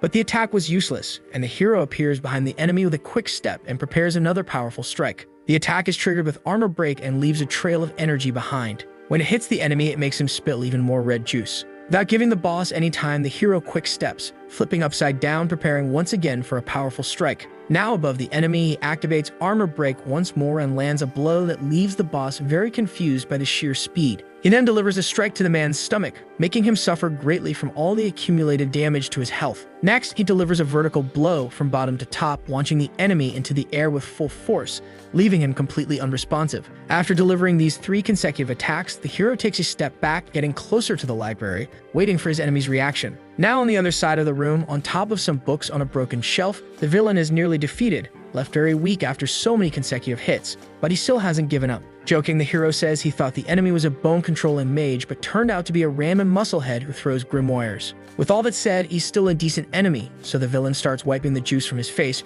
preparing to fight. Focused on winning the fight, he tries to land another blow, but the hero dodges with a quick step and says that one more hit and this whole battle will be over. However, something happens, and the man gets a wicked smile on his face, saying that time is up. The white-haired man is completely confused, wondering what he's talking about. Suddenly, he remembers exactly what it is and becomes completely terrified. The magic seal has worn off, leaving the man free to cast his abilities, and shouts that the hero's luck has run out. A skeletal hand begins to rise again from a pool of purple mud. Then a skeleton army starts to reappear, charging at the opponent without mercy, since the seal's effect has ended. The comments start getting worried, asking if the seal really wore off, saying this is really bad. The worried hero realizes why the enemy had such long animations. It was meant to fight in sync with the skeletons, making it impossible to dodge them all. Just one blow away from defeat, the white-haired man shows that the quick step is currently recharging. He says that if he gets hit once, it's game over, because he can't fend off this horde with just a knife. Getting very nervous and sweating cold, the hero considers going for a critical strike against the boss,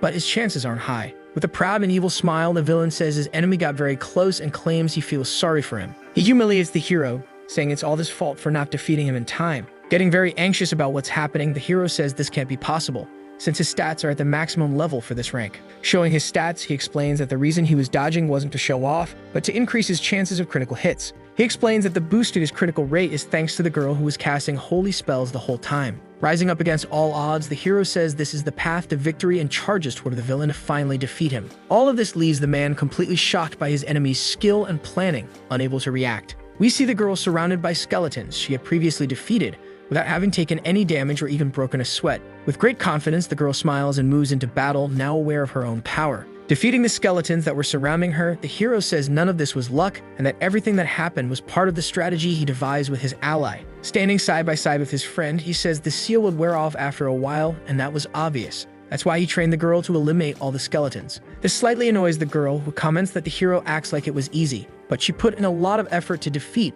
all the enemies in such a short time. The hero comments that if he were doing the job, it would have been much faster, and the girl snaps back, telling him not to use himself as a standard. Very proud, the hero says it's been a long time since he had such a tough fight without using any kind of mocking. Charging at high speed toward the villain, he sarcastically says the villain got very close and that he feels sorry for him. In the comments, people joke that this is the most fun match they watched. Dashing past the enemy like a lightning bolt, the hero asks how he could be defeated in a place like this since the stats are on his side. Not giving up, the muscular man tries to throw a downward punch at his enemy, still hoping to win this fight. However, the attack is far too slow, and the hero dodges it with ease, preparing to counterattack. Counterattacking, he hits the enemy once again with armor break, dealing enough damage to defeat him. The impact is so fast and strong that the man crashes to the ground with full force, finally defeated. The defeated mage is left with his mouth open, unable to believe what just happened, as he didn't even have a second to react. After the victory, the menu interface shows that Tsukimaru was the first to clear this area with nearly 500 points in the ranking. After this long-awaited victory in the arena, he raises his hand, waiting for a high five from his friend. A bit bruised and completely disheveled, the girl looks at her friend's raised hand, unsure what she's supposed to do. The hero keeps his arm raised, hoping she understands the handshake. Then the girl finally realizes what she's supposed to do and raises her hand, happy that they finally cleared the arena. The two clap hands, making the sound of victory, signaling that they've now claimed the arena for themselves. As they celebrate their victory, the enemy who gave them so much trouble begins to disintegrate into digital dust. When he finally vanishes, a rare item appears in the hero's inventory, a map to the final land, which reveals the hidden truth of the world. A piece of the map appears for the protagonist, who is confused about what kind of item this is. The map piece shows a path that will only be unlocked when all the pieces are collected from around the world. However, the hero doesn't know who has the other pieces, seeing something like this for the first time since he's never been very lucky raiding S-rank dungeons. The item's special effects indicate it contains confidential information, so it won't be visible to drone cameras. Very curious to find out what this item is, the hero picks up the map piece and says this can't be real. The drone tries to film the piece of the map, positioning itself in front of it and attempting to focus on the object. However, in the drone's view, nothing appears, only the empty ground. It doesn't show up at all, and it's not like it's being censored with a black screen. Rather, it's as if the existence of the item is being deliberately hidden. Then the hero turns his eyes and starts thinking about what's going on. The hero recalls that the best players were able to manipulate information because they had some kind of hidden item. Such a rumor circulates on the internet, but since there was no concrete evidence, it was dismissed as just a baseless hoax. The hero searched websites about the rumor, trying to find information but finds nothing. The only thing available is that it's all hearsay. Now he understands why this item never appeared online, since it was designed not to be shown by cameras. And since this game is fully immersive, there's no way to take a photo with a real-world camera. With a smile on his face, very excited for the future, the hero concludes that it's something confidential, which inevitably makes it subject to manipulation. The girl appears behind him and very sweetly asks if something's wrong, scaring the hero quite a bit, who was deep in thought. He scratches his head, thinking because if the girl shows a weird reaction, the map's secret will be revealed to everyone watching the live stream. But at the moment, there's no way to ask her not to react, so the plan is to redirect her attention to something else. With a plan in mind, the boy lies, saying there's a rare item drop in the area he's exploring, which turns out to be true. They find the researcher's bracelet, several of them, but the item can only be activated when armor is disabled. The two protagonists are surprised since it's very difficult to use this item, and whoever uses it will be left without armor and defenseless while the skill is active. However, this is a perfect opportunity for the protagonist, who points at himself as if to indicate that this is the perfect item for him. Then the hero says this item was made precisely for him and asks if he can keep it. The girl says yes, and a little shyly comments that it's nice he got a good item. The hero argues that the girl received the troll's club, which is very powerful, but the girl says she can't be satisfied with just that. Looking at the items dropped by the boss, they find some materials, armor, and equipment. Promptly, the hero asks if he can keep the armor as well. This leaves the girl quite confused, since normally her friend doesn't wear any clothes. The two look at each other for a while, quite confused. Very surprised, she asks her ally if he's really going to start wearing clothes. The girl is left completely speechless after her friend's sarcastic response, not knowing how to answer. The hero gets annoyed with the comments, explaining that the reason he wasn't wearing clothes was to seek greater efficiency, not out of personal preference. Very curious, the girl asks in an authoritative tone if everything he just said is true. Without responding, the protagonist grabs the armor and puts it on promptly, equipping the iron gauntlet. Finally, fully armored, the MC looks completely stylish and says it's not a bad set of armor. He concludes that this is enough for today. When one of the viewers asks him to show the bracelet's ability, the hero says he could make this reveal the best moment of the video that will go online. Then he explains that the ability can only be activated once a day, but since he's lobbing off after showing it, it doesn't matter. As he begins to prepare the effect, the gauntlet starts to emit a yellow energy while the hero tells his followers to watch closely. Then, from the red orb on the gauntlet, a bright red light begins to shine, finally activating the magic. As soon as the magic is activated, the hero receives a physical enhancement, but all the armor he was wearing gets blown away. Before realizing he's left without clothes again, he keeps smiling, waiting for the effect to manifest. Then, upon realizing he's naked again, he gets irritated, asking if that's what they meant when they said the ability disables armor. The comment section starts laughing a lot, saying that if you think about it, even the boss's clothes were torn apart. Embarrassed, the hero asks his friend if she wants a rare piece of equipment, and she replies no with a smile on her face. Back in the real world, the hero is standing in front of a karaoke party venue, and it's already daytime where they are. He and his friend are seen celebrating the great success of the Dungeon Invasion Guide, sharing a very excited handshake. The hero says the video is already going viral, and the girl adds that she's receiving tons of messages about the video all the time. Then viewer comments appear saying they didn't expect him to actually clear the mansion and apologizing for doubting him. Gathered around the laptop, the girl tells her friend that another streamer is trying to challenge the Mansion of Serenity. However, after watching just a few seconds of the stream, the girl is happy, but the MC becomes completely irritated with the streamer's lack of skill. Annoyed, he complains about the strategies and then grabs the girl's laptop, saying he's going to give tips to the people playing. This really annoys the girl, who finds him very intrusive and asks him not to do that kind of thing. After being scolded by his friend, the hero goes quiet and says he understands. Changing the subject, the hero says that if there are a lot of streams like this, it means their video will get even more views over time. The girl, feeling awkward, says it'll be a big success, aside from the fact that people made weird clips about her. Then a video is shown mocking one of the girl's attacks, saying she's spinning around the arena like a top. Trying to comfort his friend, the hero tells her to think of it as the price of fame, and that he himself has had much worse videos than that. Then a clip appears of the moment the hero ended up completely naked once again during a live stream, getting quite embarrassed. Wrapping things up, the hero says he's fulfilled his promise to help the girl clear the dungeon on stream. He adds that the video is among the trending topics, so it shouldn't be a problem to end the collaboration contract between the two of them. This leaves the girl quite upset, as she didn't want to end their friendship, something that had been working really well until now. But the hero cuts her off mid-sentence, as something happens that could benefit them both. Showing his phone, he says he got something interesting. Several emails addressed to both protagonists. The email is filled with offers for the two to play together, and if they end their collaboration now, they'll lose all these future deals. With a smile on his face, the hero says that if it's not a problem, he'd like to continue the collaboration for a while longer and asks what the girl thinks. Thinking she'd be without a partner after the stream, the girl is surprised by the information and spends a few seconds thinking about what she just heard. Then, understanding the offer, she becomes very happy, with red cheeks, saying it will be a pleasure to keep working with her friend. The hero says everything is on track and now they both need to continue training. With a mischievous smile, the hero says he's going to politely decline all the invitations to join an agency. This shocks the girl, as joining an agency is a very important step in one's career. Explaining, the hero says agencies are everywhere and will recruit anyone who has viral videos, and that these companies are made up of various amateurs. The girl understands, saying she was a bit excited about the idea, but thinks her friend is right. The hero begins preparing a message to send to the agencies, saying it's good to keep a few decent ones as backup options. As he types, the girl comments that adults are very dishonest. Then she gets a message on her phone from an agency asking if they want to join them and suggesting it might be a good opportunity. The girl argues that this is the agency that hires the famous Gallia-sama, the green-haired streamer.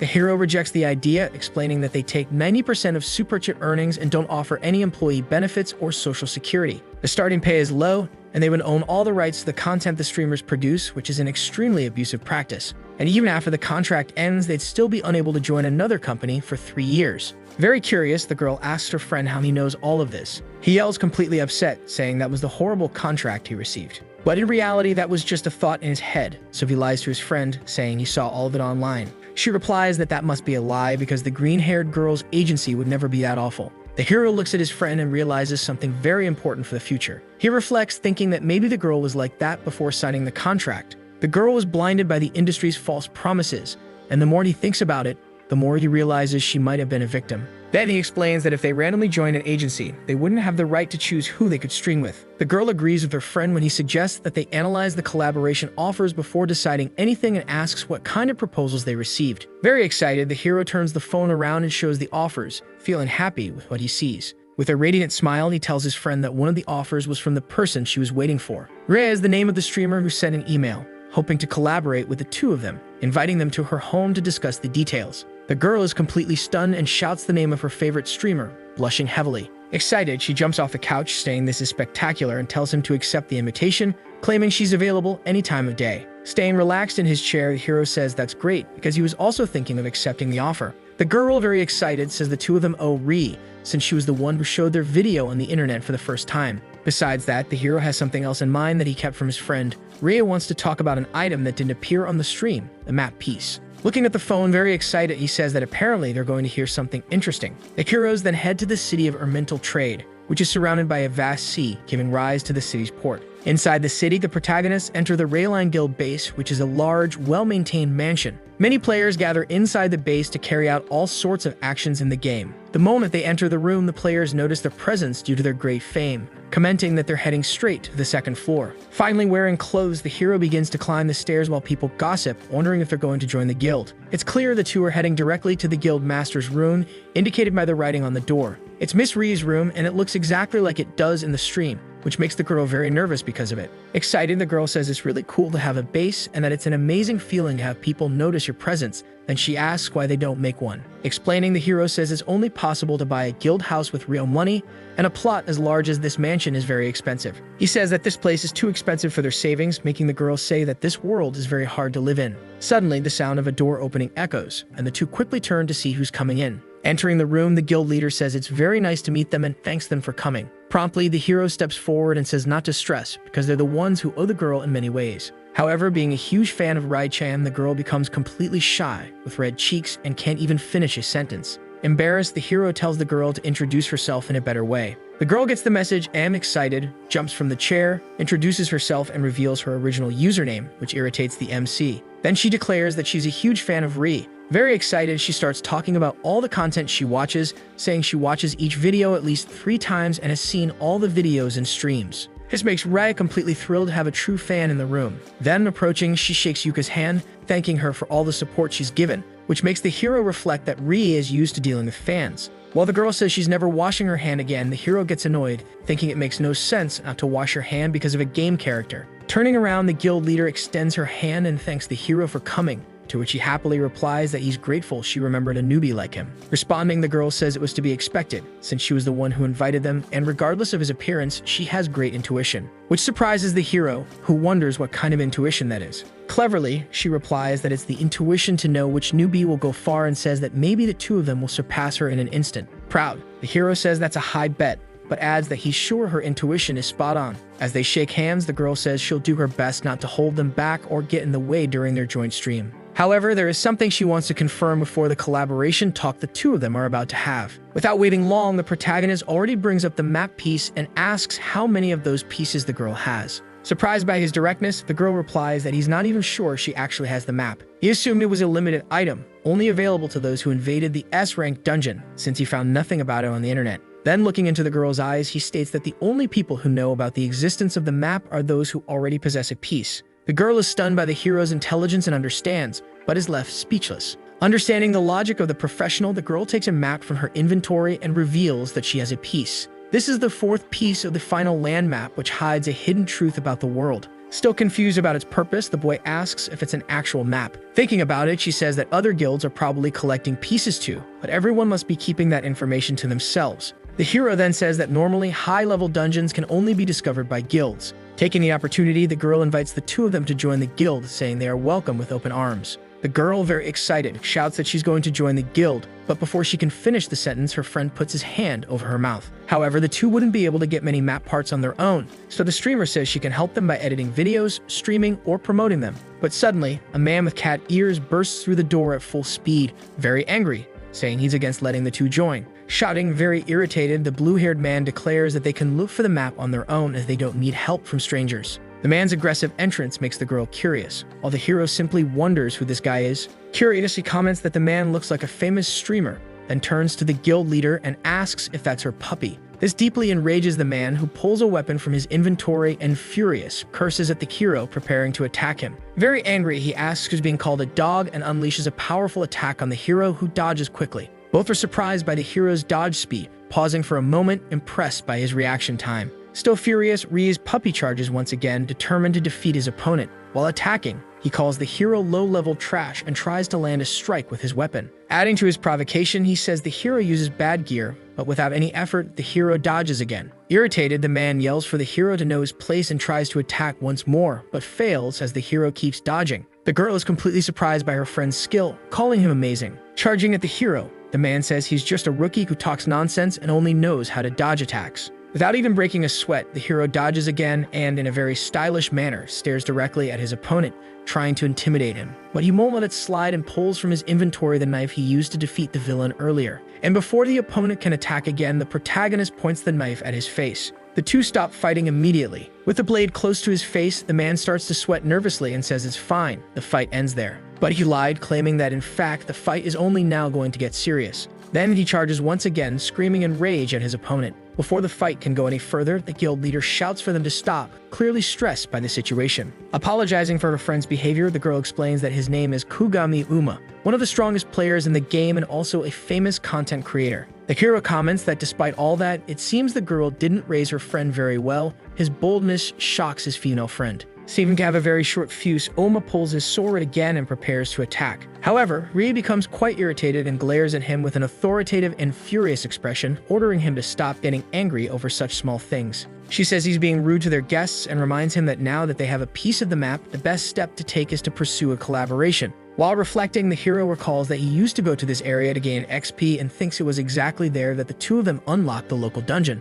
Then he starts to wonder if another piece of the map might still be in the same dungeon he once explored in the past. Trying to ease the situation, he turns to Oma and says he understands how he feels, stating that it's annoying when someone useless acts like they own the world. Looking him up and down, Oma asks in an authoritative tone what he means by that. With a smile on his face, the hero says that if he were in the man's place, he would have already found the next piece of the map in 3 days. That makes Oma burst out laughing, saying it's impossible to find the piece in 3 days and telling the hero not to make him laugh. Then he proposes that if the hero can find the map piece in that time, he'll kneel before him. But if he fails, he'll have to kneel in front of 100,000 followers. A few days later, we see Oma kneeling before the hero, fulfilling his promise. They are in the southern desert, in front of the thieves' base. Very annoying, Oma apologizes for not trusting the protagonist. Seeing this, the girl is shocked by the man's attitude. Once so proud, now reduced to a dog. For completing the quest, they unlock the mission to recover lost items from a merchant, and the additional reward is the key to the Colosseum. Proud, the hero says it's annoying when useless people brag and says he found the mission in 2 days, less than he promised. Still provoking, the hero says he doesn't remember who was complaining about the mission requirements, but thanks him, because now he can make 100% use of it. Clearly humiliated, Uma listens as the hero says this was already expected from him, since in the end he's just a childish poster boy with the face of a loser. However, there's a problem. The Colosseum key hasn't been obtained yet, as it's the mission's reward. This angers Oma even more, who stands up abruptly and furiously asks if he knelt for nothing. With a smile on his face, the hero says he's still not satisfied and proposes a new condition for their bet. It suggests a new challenge, who can save the most people in the mission's additional quest. Already familiar with her friend's personality, the girl starts to worry. She thinks to herself that he must be planning to do something bad again. The two girls gather in front of a table with microphones, as today's program will be a competition against some guests. The first competitor introduced is the assault captain, Gladiator Uma, and that's just one of the players. The commenters ask if this is going to be a fair match and say the opponent better do his best to put on a good show. His opponent is Sukimaru, the man who became famous for XP farming with trolls, and everyone is eager to see when he'll end up without clothes today. The comments say they can't wait for the nudity moment, and others joke, praying to God he won't cause problems. The event's commentators will be in person, Rie and the girl who's always giving her best to help the girl Yuka. The girl then asks for a round of applause for the two competitors, and the followers say they've been waiting for this moment. Nervously, the girl introduces herself and says she's very honored to have been invited for this collaboration, expressing her gratitude. Trying to calm her friend, the guild leader tells her to relax and have fun today. Still nervous, she shouts that she'll do her best to relax today, but she doesn't look relaxed at all. The comments say that relaxing seems impossible,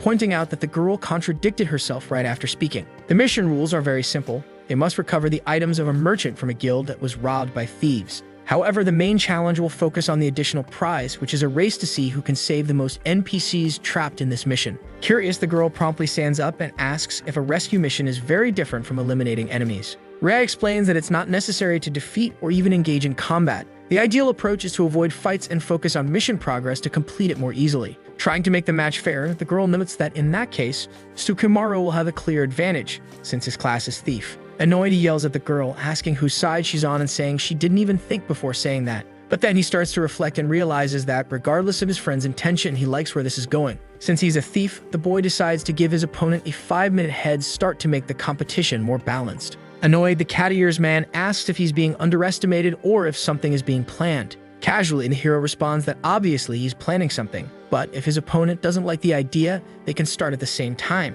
Boasting, Uma says he'll follow the opponent's plan, but that he better not blame him after getting completely crushed. Then the hero adds that he wouldn't come up with such a lame excuse, since he was the one who suggested the idea in the first place. The comments get annoyed at the hero's arrogant attitude in front of others, pointing out that he doesn't change even when facing bigger streamers. Understanding her friend's plans, the girl warns that the man shouldn't accept, as her friend is clearly up to something. However, the ego of the cat ears man is way too big, and he questions whether they really think he'll lose to cheap tricks like that. Nervously, the girl says she really wants to believe that he won't, but she knows her friend's schemes very well. Then Rhea finally says it's time to begin the event and announces the start of the competition. The player with the advantage is Uma, who cautiously infiltrates the enemy base, hiding behind debris. Advancing even further, he manages to make good progress, hiding behind a house to avoid being spotted by his opponent. He moves very cleverly, using obstacles as cover and avoiding detection from anyone. To avoid being seen by 2 soldiers, he climbs onto an abandoned house and hides. However, against all odds, there are 3 soldiers inside the house chatting, putting him in a very tight spot. Inside that house seems to be the first merchant, but the place is full of enemies, making the rescue extremely complicated without a big fight. Watching everything through the game screen, the hero comments that the only problem is the order in which the enemies are defeated, and that he'll first see what happens before acting. Taking a deep breath, the guild warrior prepares to move in and rescue the merchant. Then, in a direct strategy, he dashes forward, trying to ignore all the enemies and grab the man. While in the middle of the room, he starts pulling his weapon from the inventory before the enemies can react, so he can defend himself if necessary. Passing by an enemy, he attacks and defeats him instantly, using his smash ability. The smash ability allows for instant acceleration, as if the user disappears, greatly increasing speed. Cheering up the audience, the guild leader praises the move and comments that it was expected from her soldier. Curious, the girl asks why the man isn't just defeating the enemies with his weapon right away. Explaining the matter, he says the enemy he defeated had the ability to alert all the soldiers in the dungeon into combat mode. The remaining enemies charge at the man, but everything is under control, since the one who would trigger the alarm has already been taken down. Observing his opponents, the blue-haired man knows exactly what to do. With each attack, he uses his parry skill on the enemies, coming out unharmed. Seeming to enjoy this kind of adrenaline, he gives a maniacal grin and starts attacking one by one, defeating those he can. Using all his strength, he strikes his opponents, launching some into the air and disarming the ones he hits. With a single blow, he manages to take down all the enemies charging at him. The other enemies are nothing for Uma, who defeats them with a spinning strike, hurling them away with full force. This is the first merchant the guild warrior successfully rescues. Celebrating her friend's victory, Ree shows on the scoreboard that it's 1-0 for her ally. With a smile on her face, she says that even if she's going to win by a landslide, she won't hold back, warning her opponent to know his place. The comments say the gladiator just proved he's on a different level, asking the hero if he's ready to kneel. Then the protagonist starts running toward the dungeon, a plan in mind. The comments wonder what he's doing and if he actually knows the objective of the mission. The chat explodes with messages after that unexpected move, and Ree notices the reaction, asking if something happened on Sukumaru's side. Getting very excited when she notices what's happening, she comments that this is a very bold move from the boy. The dungeon is a large castle in the desert, surrounded by many enemies. Surprising everyone, the protagonist runs straight for the main gate, drawing the attention of everyone he can along the way. One of the enemies holding a horn blows it and alerts all the dungeon's soldiers, making as much noise as possible. Smiling, the protagonist says that everyone thought he'd have an advantage in the mission, but he never had any intention of sneaking in to begin with. Without hiding, he declares that he will give his all from the very beginning as an army of soldiers advances toward him. Using his ability to enhance his physique, his clothes disintegrate and he sends all the enemies around flying into the sky. The cost of physical enhancement is 0, and the ability increases physical attack and critical hit chance. Knowing that this advantage only lasts for 90 seconds, he says he'll give his maximum effort until the very end of that time. The commentators say he is self-destructing, as attacking recklessly was foolish and practically an admission of defeat. Advancing, the hero, now completely naked and wielding only a knife, encounters a soldier in front of him. An observant person notices there are a few enemies in the dungeon, and maybe that was the plan from the start. Frightened, the girl asks if her friend caused any trouble.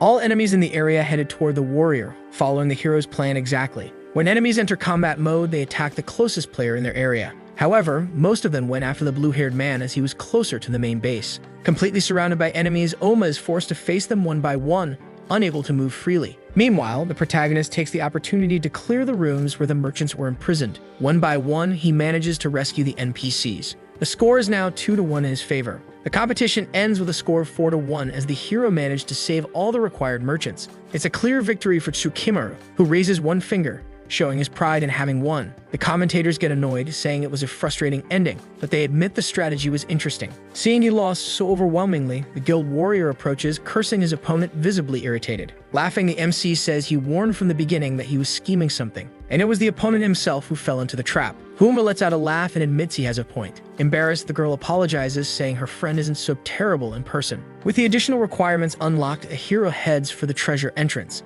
After battling countless enemies, the blue-haired man arrives completely injured. Shouting and very irritated, Oma asks if he really thinks he'll accept such a dirty victory. Opening the door, the protagonist says he wishes the rival would admit defeat from the heart, but knows that won't happen. At the moment he opens the door, something surprises the white-haired man, who is left speechless. From inside the room, a burst of energy shoots out at high speed, and the hero narrowly dodges it. The explosion goes so far it nearly hits the guild warrior, but he manages to parry at the last second. After dodging the attack, the man wonders what's going on and decides to enter the room. Inside, a towering archer with his face covered in bandages guards the treasure. With a smile on his face, the hero states that this must be the area boss because obviously, such a treasure wouldn't be left unguarded. Joining forces with his opponent, the hero says they can discuss the match later. The goal now is to defeat this boss and get the key. Usually in games there are two types of playstyles that define whether you're good as a player. The first type always chooses the safest paths and the calmest routes in every situation. The second type has more adrenaline as it seeks to maximize gains even with high risks of loss.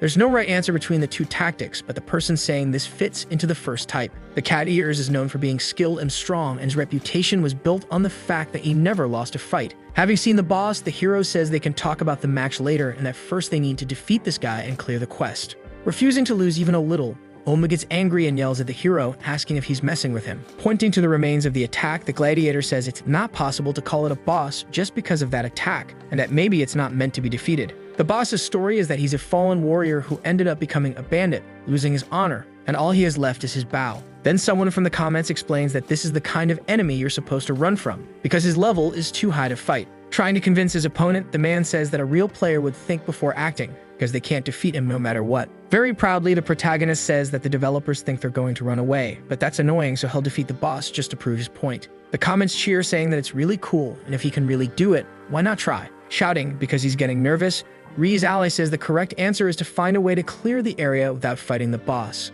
The white-haired man said he didn't expect the boy to come up with such a boring sentence. Very proudly, the MC says that if he's not going to help, it's better to hide somewhere, because he's going to show whether it's possible or not to defeat this boss. And then he drops down into the treasure room, leaving the man behind, who says it's impossible to do something like that. Thinking that a frontliner like him took damage even with good defense, then a hero will be defeated with a single blow. As soon as the protagonist enters the room, the boss doesn't wait even a second and starts readying his bow with an arrow. Giving no time to react, he fires the arrow toward the pro, but with great agility, the hero dodges behind some crates. In the treasure room, there's a golden, shining chandelier above the archer, seemingly positioned there for a reason. Wanting to defeat the enemy as quickly as possible, the fallen warrior prepares another arrow and fires it at the crates. The arrow is so powerful that it completely destroys the crates, spilling gold coins everywhere. Curious people comment that this power is destructive, and others ask if the hero is defeated. The guild warrior, impressed, says no and is left speechless. In fact, Tsukimaru managed to dodge the blow and emerges through the smoke, completely unharmed.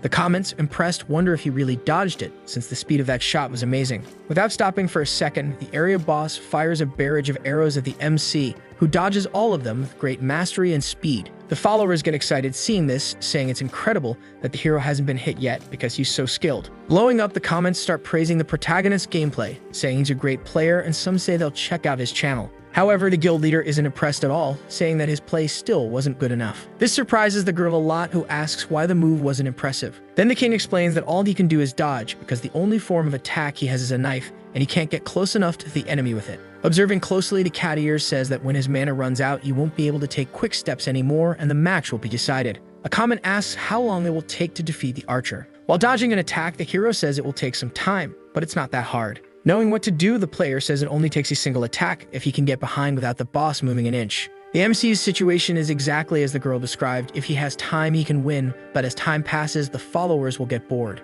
Curious about what's going to happen, the comments say that essentially he figured out a way to win. When someone asks if the hero can really defeat him, the warrior is impressed because it's been a long time since he's seen a comment with high expectations. Then he starts to think that his opponent's playstyle is to prioritize risk management backed by information. While dodging arrows and laughing at how easy it's been, it's possible to wonder whether this choice is consistent enough. Finally deciding which side he's on, the man shouts, telling Sukimura not to fight alone. And then he charges into the treasure room, activating his magic, piercing aura. He shouts for the archer to focus on him while his aura emanates throughout the room. The power of piercing aura is to release a mana that provokes enemies, making it hard to take their eyes off something that's truly disturbing. Being influenced by the aura's power, the archer is blinded by the mana and immediately aims at the warrior. However, he has great defensive skill, and as soon as the arrow gets close, he manages to defend with his parry ability. Parry costs 8 mana and is an ability that allows defending attacks, and perfect parries greatly reduce the damage taken. It's visible that the ally managed to parry at the perfect time,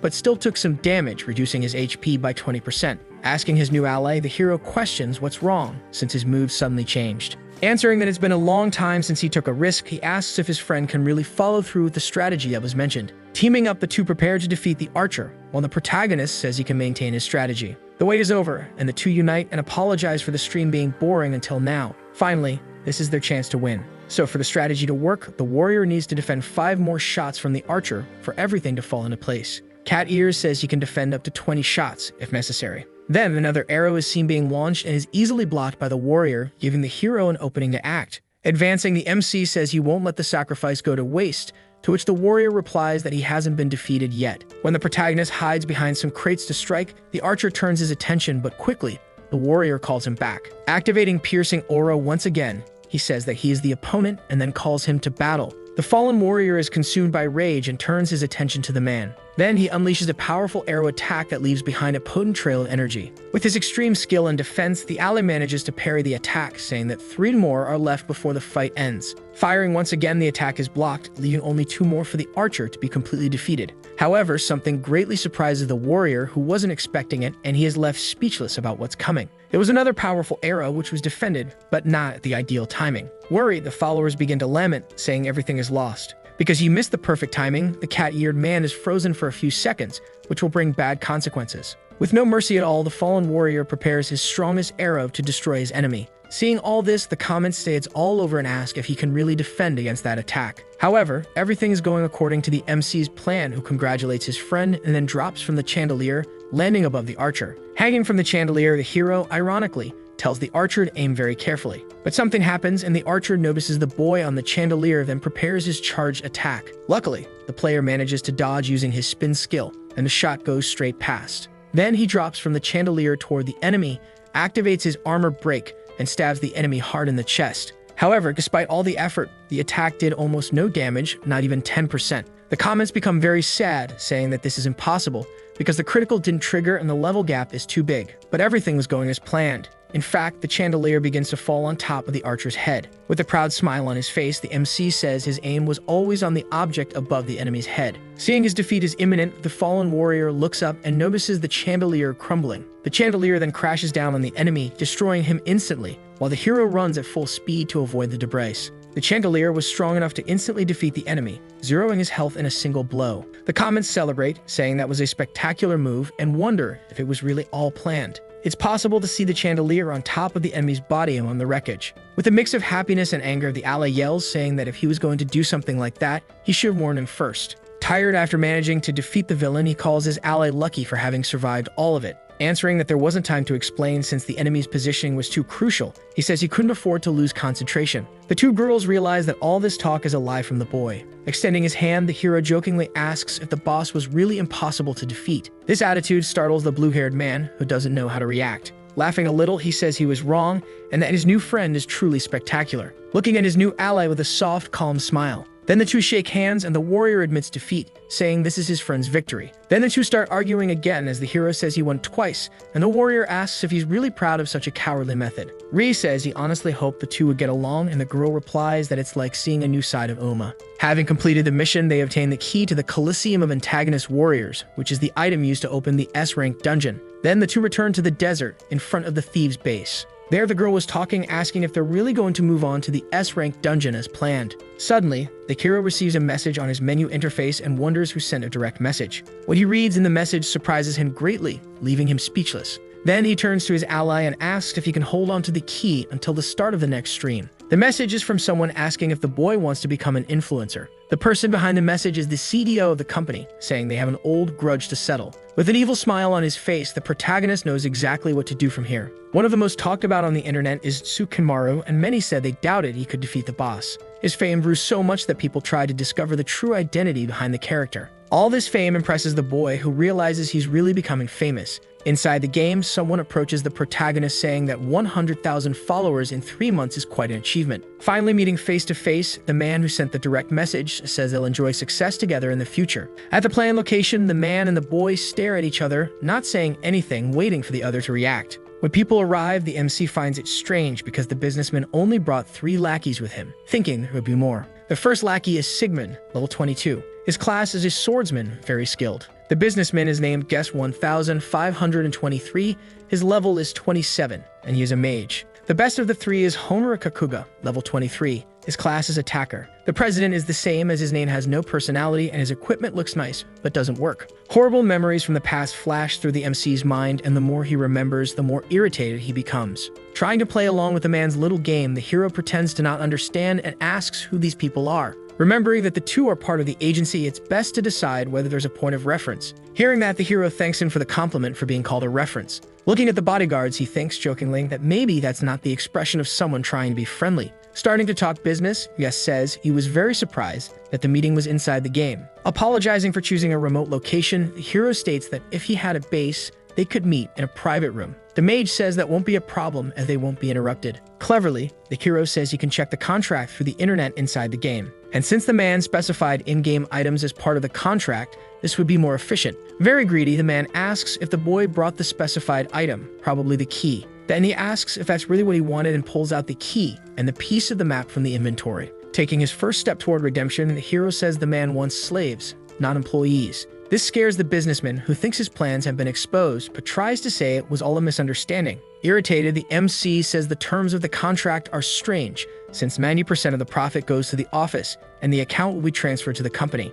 With the upper hand in the discussion, the hero asks what part of the contract he's misunderstanding. Sweating, Yes thought the players were idiots who didn't bother to read contracts, but this proved otherwise. Laughing in the man's face, the MC says that anyone with half a brain wouldn't sign that filthy contract. The hero was mentally devastated and was foolish to think that this contract would be his salvation. Then the CEO asks if the boy is really saying he won't agree to the contract and asks why they agreed to meet. The hero gives a smile as he's about to start acting on his plans. Knowing he won't be affected inside the game, the contractor tells his goons to do whatever they want. Trying to attack the hero, the two strike, but only hit the air. The boy's speed is too high, and he steps back before taking any kind of damage. Pulling his large knife from his inventory, he, irritated, says he was attacked out of nowhere. Remembering that this is villain behavior, he uses his counterattack and delivers a powerful strike against the swordsman. The skill counterattack means that damage increases after a successful dodge. The hero says this is the moment he reveals the trick, telling them to get out of the way because he's going to explain the reason he came here. Smiling, he says the agency sent a dirty contract, so he came to uncover the truth and get some content for the stream. The businessman is completely speechless as all of his planning has been exposed to the internet. It's clear that the drone is broadcasting everything live while the hero tries to hold back laughter. This leaves the man stunned, asking if it's really live because from now on his reputation is burned online. The comments ask who this guy is and say that apparently the green-haired girl is working with them. This revelation makes the comments explode, which leads the hero to joke that everything is on fire. People begin to sell the shares they have in the Dream Discover agency to avoid being associated with it. Remaining silent, the businessman has nothing to do in a moment like this, as he's completely ruined. Finally acting and clearly angry, he points at the hero and says he can deal with the cancellation later. Ordering his lackeys to defeat and steal the hero's items, he sends the two charging forward at full speed. The comments joke that those are villain lines and doubt the company can recover from this. One of the comments wonders why they're doing all this just for a key, even if it's for an S-rank dungeon. The hero says the clause demanded the key, but it doesn't matter, because both are just in-game items. Thinking to himself, the hero says maybe the map is worth more than he thought, since they must be more desperate to salvage the cancellation they're facing. With the drone recording everything, the hero says their aggression will be more than convenient. Someone asks if he's going to run away from the fight, and the hero replies that actually he's going to show something much more interesting. Arriving at the ruins of an ancient church, the hero says that this is the reason why he held the meeting in such a remote place. The church door is immense and resembles a giant spider, and meanwhile, the hero quickly enters the place. Evidently, the spider is a living being, and when the hero enters, it counts 1. With a clever smile on his face, the boy opens his menu interface, planning something. This menu interface allows him to see through the camera and watch the 3 fools lost in the church cemetery. Lost, the businessman asks where the hero went, and the attacker says he ran into that building. Thinking he's stronger than the protagonist, the swordsman says the hero is underestimating them by thinking he can escape so easily. As they enter the building, the spider counts 2 and 3 for the new presences. Nervously, the businessman says that if they get the map, they'll add $1 million to each of their accounts. The comments say the problem isn't the money, claiming that $1 million is too little, and they wouldn't do it for that amount. However, $1 million is enough money to make the 2 lackeys consider taking action. With evil smiles on their faces, they decide to move forward and continue with the plan. They explain that the target is in the same condition and trapped in place. The only thing they need to do is steal the item and finish the plan. With a proud smile on his face, the hero jokes, asking if they aren't underestimating him too much. Then suddenly, the first attacking lackey falls to the ground, surprising the businessman, who's left speechless. With his mic behind the swordsman, the MC asks if they really thought he'd be lured here without a plan. Charging in with a single attack, he deals heavy damage to the rival, splattering red liquid. However, the entire attack was only able to reduce the opponent's health by half. The comments are surprised that this damage didn't defeat the enemy and wonder if he didn't use his critical skill. The hero's weapon seems much stronger now, and he says the situation was misunderstood because it's the enemies we should be running in this scenario. The chapter begins with the protagonist sprinting towards somewhere important. In the middle of the run, a purple menu interface appears, surprising him greatly. The mission is called The Law of the Forest and can only be done with 4 or more players who enter an ancient ruin. The system explains that the requirement to complete the mission is to be the sole survivor of the labyrinth after acquiring the soul blade.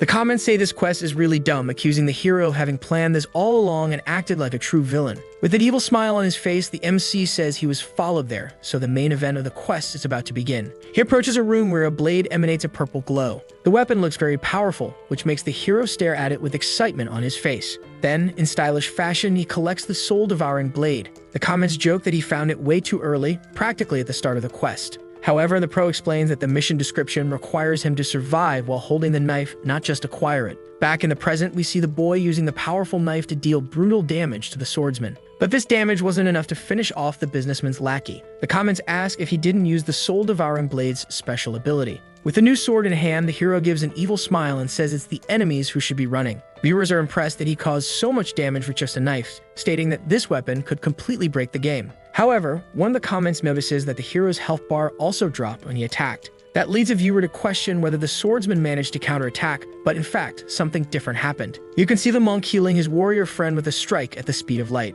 Casually, the boy says it's easier to understand the ability by seeing it in combat. The blade has a special effect that poisons the blood, and the lower the wielder's health, the greater its attack power. This weapon is one of the strongest in the game, but rarely used because it has a severe debuff, draining the user's life. While the man in armor wipes his face, the hero says that if he lands one more hit, he can win the battle. The monk, with a smile on his face, is about to dig his own grave. Seeing that his lackeys are still standing, the businessman begins to laugh and orders the 2 to charge. With open arms, the protagonist says they've misunderstood a few things. The first point is demonstrated when the monk tries to attack and the hero dodges and counterattacks. The second point becomes clear when the swordsman tries to hit him, and again, he dodges and states that their blows will never land. With a specific target in mind, the hero grips his purple blade and prepares a powerful attack. Rushing toward the monk at full speed, the blade's energy fills the entire room. Making a rash decision, the monk uses his weapon-stealing ability, sacrificing his own hand. However, the blade stabbed into his hand doesn't seem to hurt much as the bald man keeps a goofy smile on his face.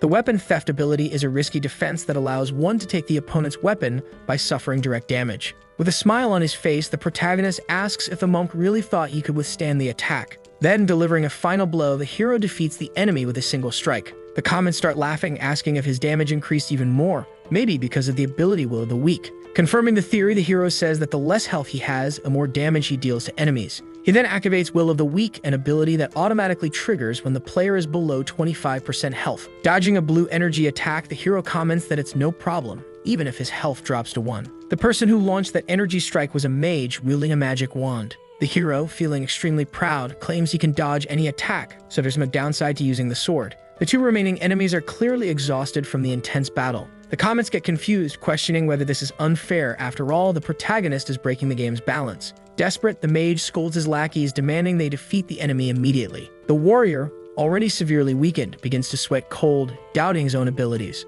The businessman pressures him, stating that if they don't manage to defeat the hero, it won't be rewarded. This angers the warrior because if he loses, not only will he get nothing, he'll also lose his character. Guest claims it's not his fault if the warrior loses everything, while the lackey retorts that it took him a long time to reach this level. The hero, bored with the discussion, simply watches, waiting for them to finish. With sword in hand, he points to the exit and indifferently says that if they want to give up, the way is open. The comments explain that if someone gives up during a quest, it fails. However, if they give up now, they can leave unscathed. Overcome by the fear of losing all the progress on his character, the warrior starts sprinting toward the exit. Someone in the chat asks what would happen to the soul-devouring blade if the quest were cancelled. The MC, relaxed, replies that he would simply lose the blade as the quest would be revoked and cancelled. With a smile on his face, he states that the argument between the two was boring for his stream and decides to show how cruel this quest really is. You can see that the warrior is almost reaching the exit as a bright light appears in the background. Irritated, the businessman shouts, claiming this is breach of contract, and orders his lackey to return and fight. Furious, the warrior responds that he's leaving the agency because he can't take the abuse anymore. He runs out of the room while the businessman chases after him, trying to bring him back.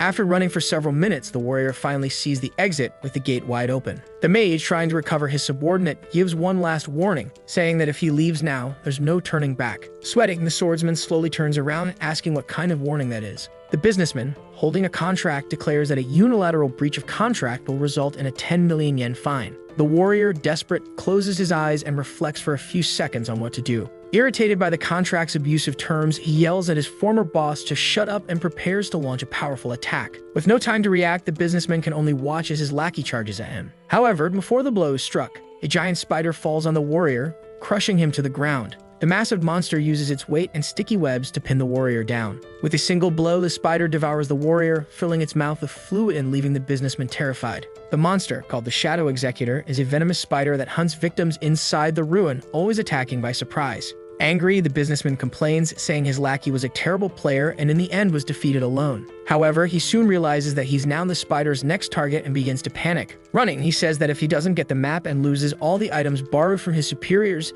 he doesn't know what will happen. Luckily, he runs far enough and throws himself inside a grate, causing the spider to get stuck outside. Collapsed on the ground, he tries to catch his breath after narrowly escaping. Suddenly, the protagonist appears casually beside him, scaring him deeply. With an evil smile, the MC says that at first he just wanted to watch him die, but now he's curious about what he mentioned regarding superiors. Realizing his plans have been exposed, the businessman is speechless, trying to come up with a convincing excuse. He tries to argue that it was all a misunderstanding and suggests they give each other a second chance. Against all expectations, the hero replies that he sees no problem in hearing his side of the story. The comments are surprised, saying that the protagonist seems like he's changed. Pointing to the giant spider still stuck outside, the businessman suggests a truce to fight the monster together. The hero just laughs and says that if he's going to fight both of them at the same time, he prefers to be paid 3 million yen. Desperate, the businessman agrees and proposes to write up a contract. In a hurry, he scribbles out a contract, places 2 seals on it, and says he accepts the conditions. However, the MC realizes that contracts like this can be forged and provocatively asks if the businessman is afraid of his superiors. The businessman swallows hard, unable to respond. The protagonist reflects that if the man doesn't provide information, there's no reason to spare him. Trying to negotiate, the businessman asks if the hero's mission is to defeat the area boss, and the protagonist confirms. Then suddenly, he says he's going to defeat the boss and tells the businessman to protect himself. The comments laugh, saying he never makes up his mind, comparing him to Shakespeare's Merchant of Venice. However, before he can add conditions to the contract, the spider attacks him with a large claw. Feeling the claw pierce his body, the businessman realizes his defeat is sealed. As he watches his enemy fall before his eyes, the hero tries to hold back his laughter so he doesn't seem like a complete maniac. The spider yanks out its claw violently, and the businessman's health bar drops to 0. When the man's body falls, the hero promptly catches it in his arms. With a smile, he tells the body to rest easy, as he'll fulfill the contract and defeat the spider. The viewer asks why the quest hasn't ended if everyone was defeated. The protagonist explains that it's because the spider is still alive and is considered a survivor. And he clarifies that to win, he would need a high-damage attacker and a healer capable of dealing the paralysis. The viewers get nervous, saying this quest is a nightmare and claiming that it can only be completed by sacrificing other players. The MC then explains why this weapon isn't popular. To obtain it, you need to betray your allies, and whoever uses it will be marked as a traitor. However, in this specific case, he won't suffer that negative repercussion because he only betrayed bad people. Impressed, the comments agree that even if he were exposed as a traitor, no one would judge him because his targets deserved what happened. Seeing the giant spider approach, the hero says confidently that he can defeat it. And with a proud smile, he declares he'll do it alone without anyone's help. Everything begins with the spider shooting several webs at maximum speed toward the MC. But he manages to dodge by taking quick steps, causing all the webs to hit the ground. Very casually, he tells the spider not to rush and promises to play with it later. The comments say the HP difference between them is huge, but maybe he can defeat it with the soul-reaping blade. As more webs are fired toward the man, he comments that people talk as if it were easy. Dodging more attacks, he adds that boss fights without taking any damage are considered difficult. The comments joke, saying he's a liar and has no credibility. Seeing that no one believes him, the hero thinks he needs to show his followers how difficult this fight really is. So he pulls his sword from the inventory and tries to attack the giant spider, but misses by a lot. Surprised, people wonder if it was on purpose, but someone says the knife's range is very short and the enemy is fast. Raising the sword, the pro explains that the short range of the weapon is one of its weaknesses. Followers think this weapon is really bad since it requires fighting very close to the enemy while constantly keeping low HP. The creature charges once more and prepares an attack that launches from his body toward the enemy. Upon seeing the large web being fired, the hero stays still, watching the attack come without moving. Worried, the viewers wonder if he'll be defeated since the range of that attack is very high. Elegantly, at the last second, the protagonist takes a quick step to the side, managing to dodge. After dodging, he lands on the ground, but the spider can't move due to the attack it used remaining still. The hero explains that after a special ability, the boss becomes vulnerable for a few seconds, and he will use this opportunity. Finally, activating his physical enhancement skill. His clothes tear apart and he smiles, excited about what he's going to do. But ruining his plans, as he advances, he steps on a web on the floor, trapping his foot. Realizing he's stuck, he starts complaining that he stepped on one of the spider's sticky webs. Laughing at the streamer, the comments say he can't get out because he's naked. However, something catches the hero's attention, completely shifting his focus to the battle. The giant creature approaches from behind him, preparing a fatal strike. Seeing the spider's claw approaching, the pro says he's going to be defeated and is heading to heaven, sweating nervously. However, all of this is part of his plan, and he asks what his followers were thinking, then dodges the claw. With a smile on his face, he states he did that on purpose to create a chance to activate his counterattack ability, explaining that this boss uses speed and its body to escape while poisoning its opponents. One of the comments jokes that the protagonist used this same fighting style at the beginning of his career, dodging and using poison. But if someone is caught in the web, the enemy always tries to land a final blow, and then multiple effects are triggered. The first is from the blade, which increases damage by 256 and critical chance by 99%. The second is armor break, ignoring all of the target's defense. The third is counterattack, which increases the attack bonus by 1.5x after a dodge. The fourth is will of the weak, which increases attack the lower the HP is.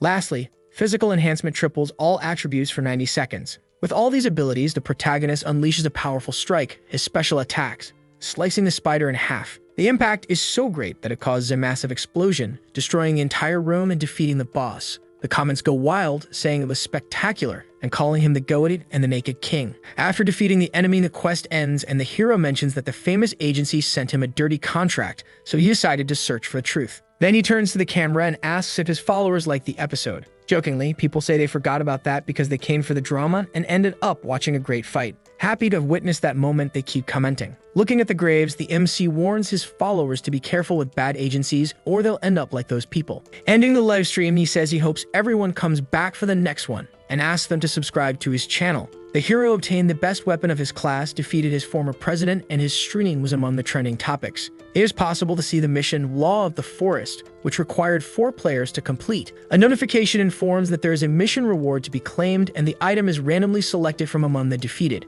Satisfied with the soul-reaping blade, he even forgets he has a reward to collect. By taking a map from the president's inventory, the hero assumes they had it peace, since they knew about its existence. When he picks up the second part of the map, he stares at the menu interface, thinking about what to do next. Suddenly, something happens in the system that leaves him completely shocked and speechless. A notification informs that by possessing 2 pieces of the map, a new effect will be activated for him. After reading this, he smiles, knowing he's much more powerful now. Due to the collaboration, the number of channel subscribers increase, and the MC managed to make a good profit from the views on his videos. Now with that money, he can finally rent a guild house for himself. Even though it's small, it's a lovely house, but as soon as he opens the door, something happens. Yuka screams, very annoyed, asking what her friend was thinking. The protagonist explains that he had some issues with that president and thought he could mess around with him a little. That irritates the girl even more, and she complains that he should have warned her before doing something like that. The hero apologizes and promises that next time he'll let her know before doing something like that.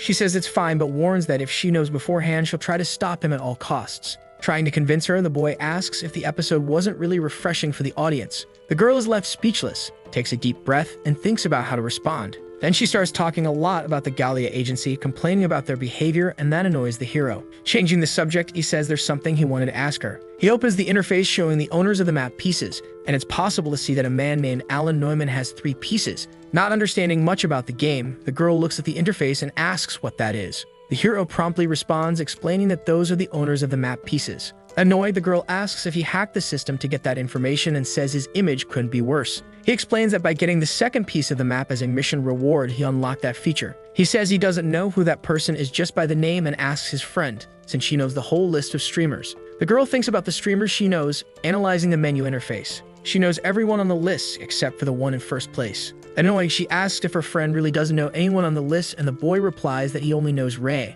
The answer makes the girl frustrated, hoping he would know more names. She adds, asking if he knows any streamer named Mofutaru. The only Mofutaru the hero knows is the mascot of a candy pack sold in Japan. The girl starts to explain that the company's mascot also creates content for the internet and has 9 million subscribers. Surprised, the hero comments that he really seems to have some real skill. Excited, the girl says that even so, all the people on the list are famous. Another famous one is Yukino Hinata, a new member of the group 4 Sessions, who has almost 1 million subscribers and is just starting in this field. Hearing that, the hero reflects that she's probably not very good at games and just asks for her followers. On the other hand is Roland, who has very consistent gameplay and seems like a veteran. With almost 6 million subscribers, he is the leader of a guild. Lastly, there's Reed, who has nearly 4 million subscribers, leads a guild, and is extremely skilled. Even after all the explanation, the hero insists on asking who that guy with 3 pieces at the top of the ranking is. Looking at the interface again, the girl says she doesn't know, as he doesn't appear in any online searches. They'd wonder if he might just be a regular player. The MC states that if someone has the ability to clear 3 S-ranked dungeons, even if just in videos, they gain followers. He then asks if there's any way to hire those people. Yuka replies that maybe they could ask Rie for help, since it's not possible to individually hire someone who is under contract with an agency. Thinking it over, the boy considers joining the Leyline Guild, but even so, it's not very big. The girl says they're all competitors in Metafest and that maybe they can ask a guild leader to promote them during the event. Confused, the boy turns and asks what Metafest is. Addicted to live streams, the girl gets annoyed and asks if he really doesn't know what it is, explaining that it's a live stream event and everyone on the list are participants. Excited with a smile on his face, he asks if, by going to that event, they'll be able to connect with those people. But the girl replies that the registration period is already over and that their level of fame isn't high enough to participate. Looking at the menu interface, the boy asks if there isn't a different category to register for. The girl responds that this isn't a local sports festival. While browsing the menu, he finds the latest news. He shows an article to his friend, asking her to take a look. The article talks about how the corrupt agency is currently being dismantled. Annoyed, the girl sarcastically asks why her friend thinks they're being shut down now. Jokingly, he says it's all because the president was a bad boy, and the girl snaps back that it's because he exposed everything. Very sad, Yuka wonders if Gallia will be able to enter the event. Suddenly, the door to the guild mansion bursts open. The 2 protagonists are startled by the unexpected presence in front of them. The girl becomes completely excited, her cheeks red, unable to react. As the door opens, a green-haired girl enters, completely exhausted and sweating heavily. Annoyed, she points at the hero and yells, saying it's all his fault. The hero watches the scene and starts planning his next steps, remembering what his friend said about Gallia. With his eyes glowing, he comes up with a brilliant idea, but Yuka replies that it's probably another evil scheme. Metafest is the first large-scale and inclusive event for users of the game MetaSense. Limited items and avatars will be made available to players who participate in the event. A dedicated space for communication will be created for player exchanges and places to recruit others. It will be available at the festival. You can see several players gathered at the event location, taking pictures, buying items, or chatting with one another. Last but not least, the centerpiece of the event, a stage where everything will be broadcast live. The event will feature several famous streamers and will include a talk show for the general audience. In the competition, 5 teams will be divided into 3 brackets, and 2 teams from each bracket will be able to compete in the finals. A story takes place in the waiting bracket. There is Uma, who is talking to her boss, asking if someone contacted her. Replying that no one has, the last message she received was to leave the member meeting for the invasion to him, since he has a strategy. Sitting on the couch, the cat-eared man asks what the boy is doing this time. Entering the room is the company mascot, greeting the 2 and saying it's been a long time since they've seen each other. happy to say it's been a long time and greet him back. When the man bows to him, Mofu says there's no need to be so formal since he can't do the same. Then he says he really enjoyed the last collaboration video they did together. When neither of them responds, he asks if he said something weird. With a smile on her face, Ree says her ally didn't like how some events in the live stream turned out. Hearing that, the mascot says that the events really did take a turn. Then the warrior says that coming from the little animal, he can truly feel the weight of that statement. Then the animal delivers some news saying the protagonist is on a different team. Luma says she doesn't think she'll be participating in the event. This really surprises Mofu, who asks if Sukamaru is really the person from the videos. In the background, a video is playing showing the two protagonists allied with Gallia-sama. Zooming in, a video shows that the previous team was from Dream Discover, which was supposed to have Gallia, but now it's Sukimaru, his friend, and the girl. With more details, we learn about the change in participants that allowed the protagonist to enter the tournament. Seeing all this makes the warrior really angry, shouting loudly, as he thought his rival would be joining the tournament. We return to the moment when the MC's guild door suddenly bursts open. When she opens it, the two are quite startled by the presence that appears, especially the girl, who gets excited, her cheeks red, when she sees who is at the door. At the door stands Gallia, who is very tired after no longer having a job at her agency. As soon as the door opens, she approaches the two and yells at the hero, saying it's all his fault. Charging forward in anger, she declares she will never forgive him for what he did. With a very sexist attitude, he dodges the girl's attack and throws her to the ground as if she were paper. With that blow, she starts crying because of the boy's cruel behavior. Very sad. Then he approaches with a brilliant idea and tells the girl that she arrived at just the right time. However, his ally gets very irritated, shouting at her friend, asking what he's doing, and attacks him with her club. Then he crouches near his favorite streamer, telling her not to worry. This makes her ask if the girl's name is really Yuka. Standing between the two, he declares he's going to be Gallia's ally because all of this was caused by his friend. Trying to reassure them, the MC says she came at the right time and he couldn't do anything because of the contract, but he has a solution. Smiling, he shows the contract, blank with the president's seals, saying that with it, the company will be completely in her hands. Then he explains that if they go too far, it'll end up in court, and he bets they'll let things slide if it's just to fire a streamer. However, in exchange for that favor, the hero, in a malicious tone, says he has one single request, greatly scaring the girl. In front of the waiting room, someone says that this is quite humiliating. Inside the room, the three are waiting for something, while several other players are also there, waiting. The girl asks what a horrible team name that is. The name is Sukamaru and his happy gang alongside Fuka Gallia, explaining that followers need to remember the team, and it would have more impact if it were a ridiculous name. Very cleverly, the hero says that the rights to enter the event in exchange for the contract is a good deal. Very sadly, the green-haired girl says it's humiliating and she can't deny that fact. Something makes the protagonist very curious, and he turns around trying to understand what he heard. He turns to two players who are talking about doing a collaboration together next time. Three others are talking about different types of live streams they do besides playing MS, which is short for Medisense. Disappointed, the MC realizes that no one in this area likely has a piece of the map, and he must wait until the finals. Someone enters the room in a very exaggerated way, greeting everyone loudly with a smile on his face. It's a man in a suit with two henchmen behind him, saying something smells like it's burning, asking if someone's on fire. Then he jokes, saying it smells so bad his nose is going to fall off. When asked who he is, the girl replies that he's a streamer named Jesutum, but to be more precise, he's the type who steals content. Annoyed, she says the man prefers to complain on stream rather than play the game. The man continues talking, saying that even if it makes no sense, this is a big event. Acting very entitled, he leans on another player and asks if he thinks the same. Then he slaps the player on the head, ordering him to agree with his opinion. While the man keeps talking and shouting, someone suddenly appears behind him. It's Gallia, telling him to lower his voice in the waiting room in an authoritative tone. Proudly, he says the girl's standards have dropped and asks why she would join up with the people who canceled her in the first place. Then he yells at the woman, saying not to speak to him so casually, and tells her to know her place. That makes Gallia completely furious, causing her to charge forward and ask what he just said. But the protagonist steps in front of her, facing the man, who asks if he wants a piece of him. With a plan in mind, the hero opens his mouth and starts talking.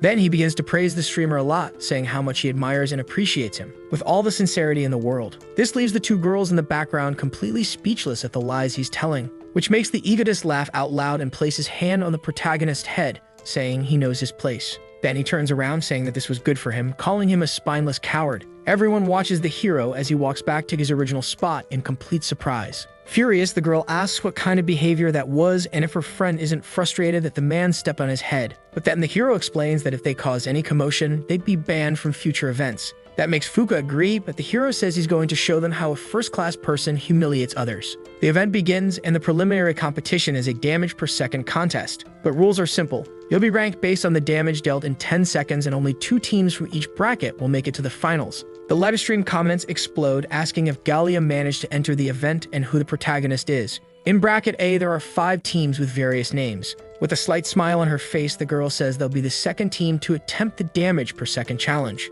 Arriving arrogantly, the streamer says the boy can still quit the event and offers to teach him how to log off the game. Looking into the boy's eyes, he says he should focus on studying, not games, because it's obvious he has no future. Slapping the protagonist on the head, he says there's no place for small channels, which makes the boy apologize for being there. The comments say they feel sorry for Gallia and that the white-haired boy looks really scared. Smiling, he says they should do everything as planned, and Gallia asks if he's sure everything will go as expected. Then, already knowing her friend, Yuka explains that the more ridiculous he sounds, the more serious he's being. The competition begins and the first team, Edaton, steps in to compete. The preliminary round consists of comparing the total accumulated damage over 10 seconds. It's not a bad idea to team up to hit the dummy or to power up a single team member and aim for a critical strike. However, although it seems very simple, the way you approach this phase of the competition is crucial to the game. The team celebrates having scored well right from the start, reaching 421,000 points. But the comments are disappointed, saying it didn't even reach halfway, and they doubt the dummy was made to be defeated. Someone argues that you can't measure strength if the dummy is defeated. The host complains about the long name of the next team, which is Tsukimaru and his happy gang alongside Fuka Gallia. However, something surprising happens. Only one person enters the ring. This makes people wonder if he has some sort of strategy. Looking at the dummy, the protagonist says that if he wants to win, he doesn't need tricks, but it's better to put on a more artistic show. Spectators say he's trying to get attention because he can't win, and they call this channel small. The host announces the competitor Tsukimaru and hypes up the crowd. But the moment the turn starts, the protagonist misses every single strike on the dummy. This stuns the entire audience, complaining about how it's possible to miss his stationary target. The comments also complain heavily, asking him to leave the ring and for the next competitor to hurry up. Arrogantly, the streamer says there's no point in watching this and asks if it's better to cut to commercial. After throwing many punches into the air, the hero says that was enough for the preparations. Then he pulls out his weapon from the inventory, which has the downside of drastically lowering the user's health bar. The second activated skill is Will of the Weak, which automatically activates when health is low. Lastly, the hero activates his physical enchantment, ending up naked once again, but increasing his damage. The comments laugh a lot, asking if he's some kind of cheap comedian, but in reality he's doing all of this seriously. The physical enhancement triples attack, hit rate, evasion, and critical strike for 90 seconds, but can only be activated once per day. Then, when the dummy tilts backward, the hero steps quickly in the opposite direction to activate his skills. The blade glows purple as he prepares a devastating strike. Finally, he activates the armor break skill, completely nullifying the dummy's defense. The damage is so strong it splits the dummy in half, launching its parts into the air. The recorded damage is 5,400,000 points, far exceeding expectations. The audience goes silent, stunned by the strength of the blow. Sweating and with mucus dripping from his nose, he's left speechless, not knowing how to top that attack. The protagonist, proud, turns to him and asks why he's so quiet this time. With a sinister smile, he asks if maybe the damage was too low. Originally, thieves are not the kind of class capable of dealing massive damage in a single hit. Using their evasion and speed, they land multiple hits while dodging the enemies, maintaining their damage. However, if you have a distinct build that includes the blade and the physical enhancement from the bracelet, your damage can increase significantly. Everyone in the audience is astonished by the strike, asking how it happened so suddenly. Very excited, the host hypes up the crowd, declaring that the MC destroyed the target. Then, looking at his rival, the hero proudly says that no one could have predicted he'd deal that much damage in a single blow. This leaves the man completely tense, sweating cold, as it's impossible to surpass the damage dealt. Then he calls out Jesutin as he seems to have a plan in mind. After getting his attention, the boy looks directly at the protagonist, sweating nervously. With a sinister smile, he says that even someone like him can break a record. So Sensei should be able to show something much more interesting to the entire audience. And adding to it, he says he did all of it alone and asks if the man's team will join in, saying he's excited for the presentation. Making the man even more tense, he adds that he hopes he doesn't ruin everyone's excitement in the crowd. Due to the attack, the hero and his team advance to the finals with the highest score across all 3 brackets. Then the 3 head toward the finals waiting room of the event. Upon slowly entering the room, the boy is impressed by who's inside. Walking in completely naked, everyone is surprised with all kinds of players present in the room. The 4 most famous players at the moment look directly at the protagonist, each with a distinct gaze. Feeling a little uncomfortable for almost showing his private parts,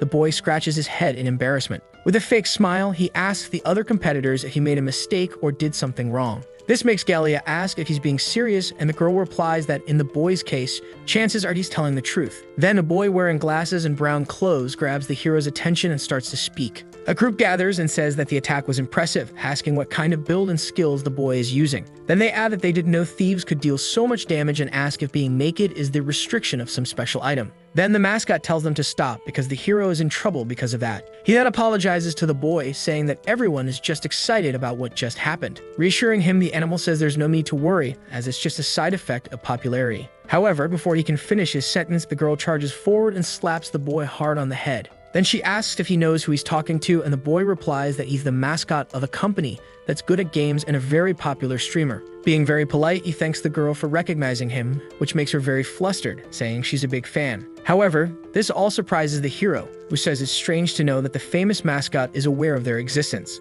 But then the animal adds that the boy's live streams are usually among the most talked about topics and that everyone knows him. Extending his hand, Roland says that his guildmates are using the forest farming method as a reference. Hinata says she loved the collaboration with Uma, and it's the first time she saw the warrior get that irritated. The blue-haired boy promptly replies that it was the hero's fault that he lost his cool like that on stream. Joking around with his friend, the thief asks who he is, which really annoys a man who asks for updates on what the boy was going to do with the invasion members. Then, climbing onto a table, he replies that he's handling it right now. Turning to all the players in the room, he asks for their attention, stating that he's planning to invade another dungeon as soon as possible. Then, extending his arm, he says he's thinking of recruiting everyone in the room and asks what they think. This shocks the two, making the girl ask if he understands who the people in this room are. He promptly replies that the room is filled with many great players known for their skills, making them the perfect group. The mascot, the warrior, and the girl are completely surprised to hear about an invasion into S-rank dungeons. However, the guild leader is not impressed at all, smiling as if she already knew about the plan. Taking a few steps forward, the girl says that the members they have in this room are truly qualified for an S-rank dungeon invasion. Reflecting, the hero realizes that the girl isn't surprised and wonders if she knew he was going to do that. Then, the warrior promptly asks what they would gain by helping the hero in this invasion. Feeling full of himself, the boy replies that what they'll gain is a collaboration with him. The girl asks how they'll divide the loot, and the hero replies that the priority order will be based on who contributed the most. The girl responds that it'll be quite difficult, since all the players there are excellent. Then the boy answers that even so, despite everything, it won't be impossible to be the top one. However, the mascot is very sad, mumbling a few words. Very sadly, he says he wants to go, but his company still doesn't approve a collaboration with the protagonist at the moment. Completely prepared, the hero proposes an idea for the mascot's company to change its plans. Asking proudly, he questions what the company would think if it were a collaboration with the winner of the Metaphys event, which makes the warrior burst out laughing at the boy's arrogance. The pink-haired girl explains that she's actually surprised and says that's a very bold declaration to make. But the mascot gets really excited, saying his company would approve if that were the case. Hearing the streamer's statements, the protagonist smiles widely because his plans are working. Turning to his team, the hero asks if they heard everything and declares that they're going to win this competition. Very worried, Yahello asks if he understands what he just did. Replying, the hero says yes, like he made everyone his enemy while making a declaration of victory. However, someone who hadn't received much attention steps forward asking for a moment from everyone, which catches the attention of the white-haired boy, who turns completely toward the girl. Very sweetly, the girl says she also wants to join that invasion, asking if she'll be allowed. However, this girl isn't unfamiliar to the hero, who starts reflecting on who she is. Then he remembers that she's Jesuitin's teammate, and surprisingly, his team made it to the finals. Apparently, the damage boost was a perfect idea for the lazy man, who apparently was landing several strong attacks in a row as if he were an artificial intelligence robot. The system shows that in Block A, Tsukimaru came in first place and the Fallen Angels team came in second, but it was by a very small margin. Although the man's team made it to the preliminaries, they had a very tight competition with the others, which makes the boy ask if her boss won't be upset about this, and the girl replies that it's just a one-time collaboration. Then, relaxed, the boy replies that in that case, it won't be a problem for her to join the invasion. After being accepted into the invasion group, the girl walks out the door, thanking them a lot and saying she'll see them later. When the boy wonders if that guy is famous, the girl gets annoyed, asking if he agreed to the idea without knowing who he was talking to. Then Yuka explains that she doesn't know how famous the streamer is. Actually, she doesn't know much about him. Joking, the hero asks if there's any streamer the girl doesn't know, and she replies that it's not like she memorized the entire list of existing streamers. When the girl claims to know roughly half the list, Gallia-sama is shocked, saying it has almost 1,000 pages, which makes the girl very proud, but the hero says no one is praising her. They're horrified by that behavior. Looking at the menu interface, the green-haired girl says he streams, but he's a rather unknown person. So it was a perfect reflection. One was unknown and the other was hated by all of humanity. However, the boy is confused by the score they got in the last event, as they won by only 1 point. Third place got just 1 point less, and if that was intentional, it's a little suspicious. However, he cuts off his train of thought, saying he's overthinking the matter. Then, fireworks go off across the event, celebrating those who made it to the preliminaries. The host, very excited, says that the finals have finally begun. Apparently, the finals will take place inside a huge maze surrounded by screens. And the rules are simple. You just need to collect the points scattered around the dungeon within the time limit. The rules allow teams to interfere with each other, and looting is also permitted. However, if you're defeated, your body returns to the dungeon's starting point, so it's better to be careful. Looking at the maze's door, the boy says it's time to begin, feeling very excited to win. All the players gather in front of the labyrinth, excited, eager to win and collect the highest number of items. Then the hero reflects that he's trying to win the event against a bunch of skilled players. The enemy team's mage activates an ability called Damage Field, spreading throughout the battlefield. Being the most experienced in the game, the swordswoman kneels down and tries to analyze the magic on the ground. Then, with a smile on his face, the warrior says that this is a spell that deals damage per second. Intentionally, the boy kneels down and touches the damage field, receiving a small decrease in his health bar. The boy says he didn't expect someone of Roland's caliber to create a strategy like this specifically to counter him, calling it an honor. The warrior replies that he's strong, but once they get rid of the rival team, victory will be theirs. For some reason, Galia steps forward and asks her friend to take a few steps back as she will start leading the front line. Wanting to help her favorite instrument, the mage activates her armor enhancement spell. The magic greatly strengthens the streamer's armor, who continues advancing, telling her friends they need to reorganize. Without any mercy, the blonde asks if the girl really thinks he'll let her reorganize. Then he prepares a powerful attack. The man's sword strike is so powerful that it causes a huge explosion, launching the girl far from the battlefield. After being thrown away, the girl feels sad, having lost 20% of her health with just one attack. Worried about the flow of the battle, the green-haired girl asks her friend to heal her with her magic. However, before she can heal, an arrow is shot into the girl's arm, reducing her health by half and bringing her even closer to defeat. A series of flashes is fired toward the girls, leaving them shocked, making Galia state that there's no way to heal through all of this. Proudly, the warrior says the decision to keep the thief at the backline was good, but they won't be able to withstand his attacks for long. The excited comments say that, as expected, the happy gang stands no chance against the captain. However, the girl is not ready to give up yet and begins to charge at her rival at full speed, saying it's not over yet. As she gets very close, the captain begins preparing a powerful attack against the girl, using all his strength and skill. But the attack misses, as the girl manages to dodge at the last second, coming out unscathed. If she had been hit, the damage would have been huge. Impatient, the blonde says this is different from the plan since he thought the team would flee, and asks if they don't understand the difference in their abilities. However, a thought crosses his mind, shocking him, making his eyes widen and sweat drip down his face. Turning to his team, he yells that the next enemy is coming and is using a stealth spell. Truly hidden, the boy feels worried, since his opponent figured out his strategy very quickly. A stealth ability is a thief camouflage skill that allows one to hide, and only after seeing the scar would the enemy realize they were attacked. Moments before this battle, the hero explained that his current weakness is area damage and poison, or any kind of damage over time. So a plan was made. Since area damage is his weakness, the mage must keep casting the spell. Meanwhile, he asks his friends to draw attention. Happy to have figured out the rival strategy, the blonde smiles and says he'll start by taking Galia out of the match.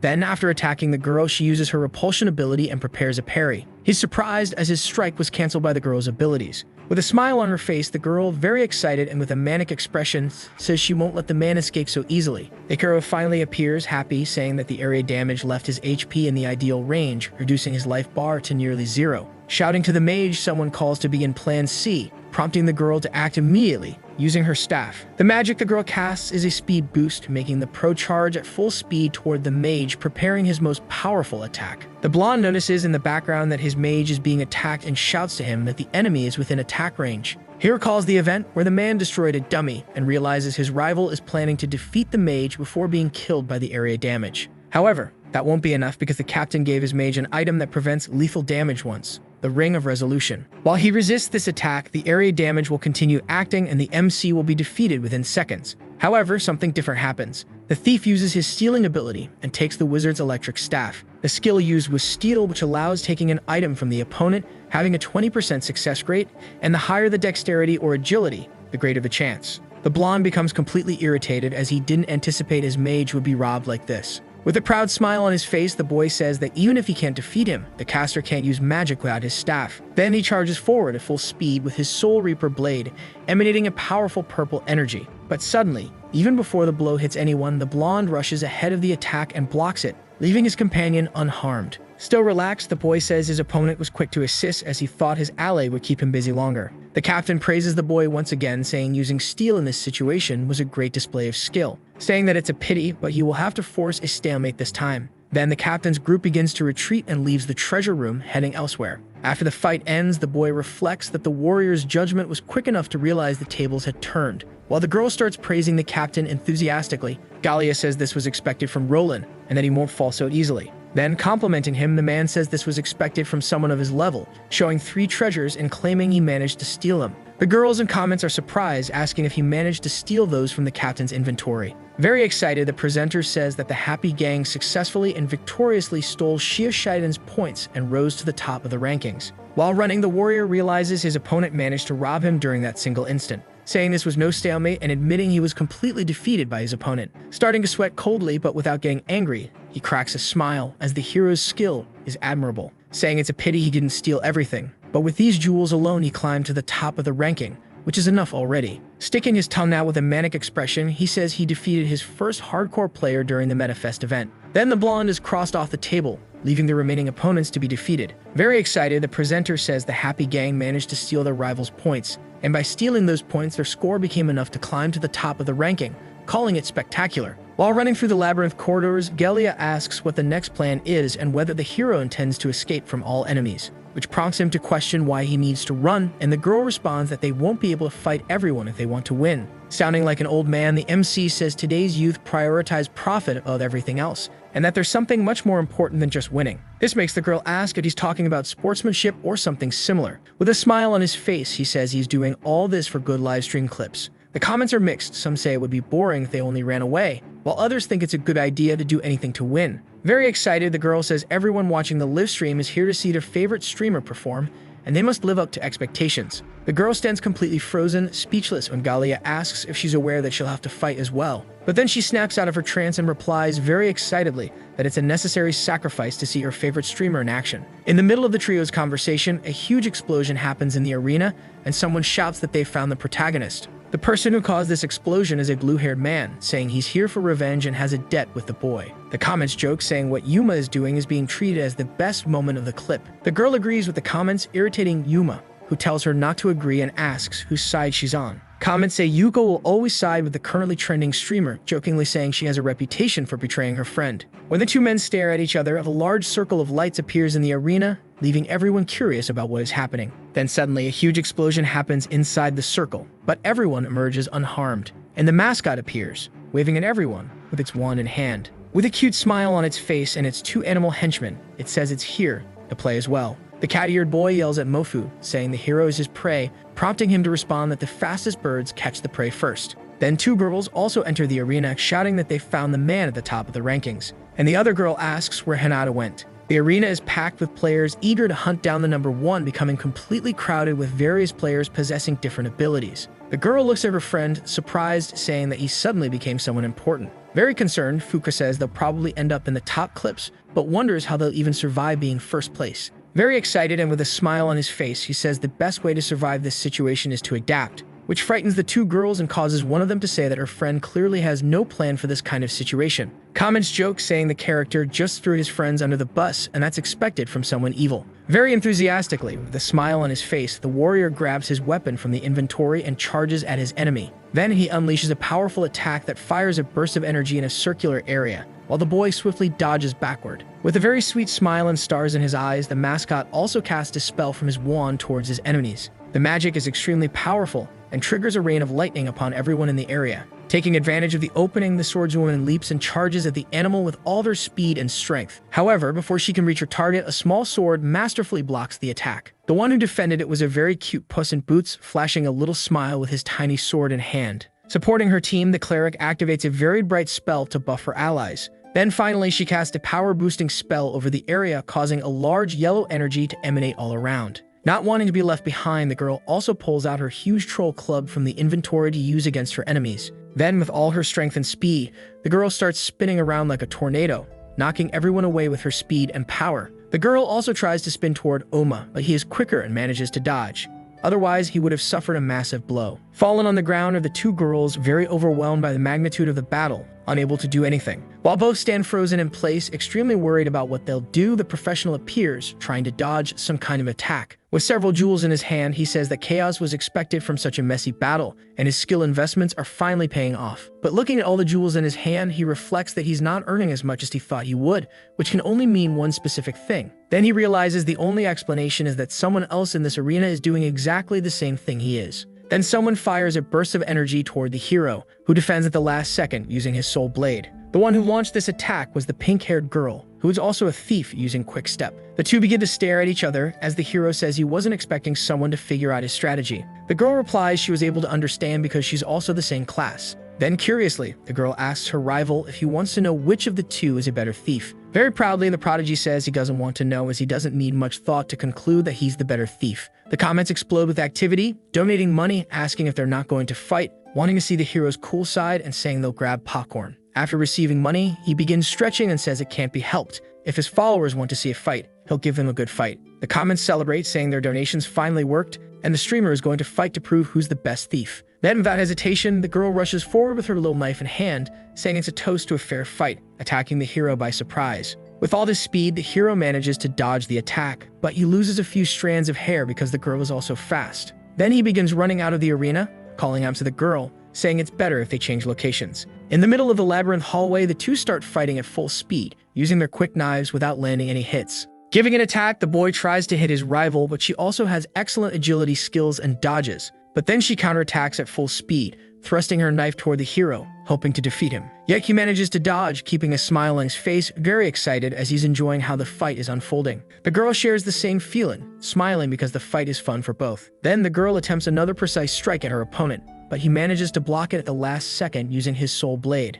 The girl asks what her opponent ate to build such a high damage character using the weakling's will ability. Smiling while defending the attack, the hero says that the game was designed with players creating their own builds in mind. The girl manages to break the hero's defense by twisting her wrist, saying it's a shame she's just a common thief, and prepares a punch against the enemy. However, the boy is skillful, and before she can land the punch, he grabs her hand and spins his soul blade. Then, with all his strength and speed, he delivers such a fast attack that it unleashes a burst of energy along its path. But the girl is also highly skilled and dodges, losing just a few strands of hair, remarking that she didn't spend countless hours in this game to be bad. The comments go wild, asking who's winning and saying both sides are extremely good, as neither is managing to land hits. All this fighting excites the professional very much, making him start laughing with joy. With a maniacal look, the hero shouts that this is incredibly fun and tells the girl to think as she advances. As he strikes, he tells the girl to consider how a thief might build using armor break, knife throw, and traps. The girl unleashes another attack on her opponent, who dodges, saying none of those strategies would lead her to victory. Then, while defending himself, the hero tells the girl to think about destroying the paths that could lead him to defeat and to search for routes toward victory. Then he closes his eyes, shouting that he finally found the strategy and charges forward. He launches an attack at the girl, who dodges, joking that it wasn't good enough. However, all of this was part of the boy's strategy, who starts spinning and leaping, rotating in midair. Proudly, the character asks if she's sure about that information and then attacks her using a homing strike. The homing attack is a skill that lets you instantly follow up the round with a second strike, dealing double damage. But before he can hit the girl, smoke appears on the ground, causing the hero to wonder if she vanished. In fact, the girl moves so quickly that she disappeared and suddenly reappeared, delivering an attack from behind the boy. As she strikes, she finishes by saying that whoever uses their strongest skill last has the advantage. This ability lets you attack your opponent from behind, and a hidden blade strike will defeat any enemy. With a smile on his face, knowing he hasn't lost yet, the hero asks the girl if she's sure about her claim of having the advantage. Then the girl steps onto a purple shadow trap, defeating her. All this was within the hero's plan, who raises his hand with a smile, knowing he predicted the girl's attack and won the battle. Very proudly, he says that predicting your opponent's moves is something very underrated by people in this game. Shadow Trap is a specialized thief ability that places a shadow-based trap on the ground. As she's hit, the girl starts crying, saying her own catchphrase was used against her. The hero praises the girl, saying she could probably defeat anyone else. She replies that there's no point in winning against others if she can't defeat the best. The boy reassures his friend, saying she's very strong, but the only problem is that he's far stronger than everyone else. Exciting the entire audience, the announcer says that this thrilling battle has once again taken the boy to the top. While everyone is fighting non-stop, a bell rings, causing everyone to look up, interrupting the entire battle. Avoiding fights, the guild leader had been peacefully collecting jewels from each chest until the bell rang, forcing her to stop. Some time passes, and the announcer apologizes for keeping the entire audience waiting, stating that the results will be announced immediately. In 6th place is the Four Elements Academy, with 1,000 points, leaving the girl very sad and crying. The comments say she couldn't be helped because the protagonist stole all her items, and that the fight she had was spectacular. In 5th place is Team Shang Shiden with 1,900 points, but the blonde isn't disappointed or irritated by this. The comments say they thought he'd rise from the ashes midway through the game, but that didn't happen. In 4th place is the mascot's team and his animal friends, earning 4,500 points and feeling very happy even without being on the podium. The comments are surprised because the mascot and his friends are good players, and they place much lower than expected. In 3rd place is the Fallen Angel team with 4,750 points, but Jesuit is completely irritated by not winning the event. The comments start criticizing this team and mentioning that the arrogant one was defeated by Hinata. In 2nd place is Raylane's team with 6,000 points. The comments say that although the warrior charged ahead without thinking, the fact he survived the entire fight was spectacular. In 1st place with 15,250 points is Tsukumaru's Happy Gang, who reached the top of the podium. The comments are very excited, making donations, saying they got chills and that Fuka gave it her all, congratulating her. This makes the girl wonder why they're treating her as if she hadn't played well. Then, wanting to finish his plan, the protagonist turns to the mascot, calling his attention. Then he says he hopes he'll keep his promise, causing the little animal to respond that it would be an honor to raid alongside such a glorious frontline group. Stepping off the podium, full of excitement, he takes the microphone from the announcer and announces his next livestream, which will be an S-rank raid featuring everyone there. He then adds that he will be the team leader, shocking the warrior who didn't know about this part of the plan. The hero says it's obvious since he's the strongest and should lead, as he defeated everyone there, irritating all his teammates. Finally, he finishes announcing and sends a message to his audience, saying he'll attempt to conquer an S-rank raid with the strongest guild members. All of his followers get excited, saying they'll definitely watch, already eagerly awaiting the livestream. Having achieved victory at MetaFest, the protagonist's channel finally reaches 1 million subscribers. The story begins with an interview with a hero, starting with a person asking the boy about his thoughts after winning the tournament. The boy replies that it's like a dream and that everyone was extremely strong, capable of losing to anyone. The second question is about the key to victory, and he answers that his lesser-known strategies gave him a significant advantage.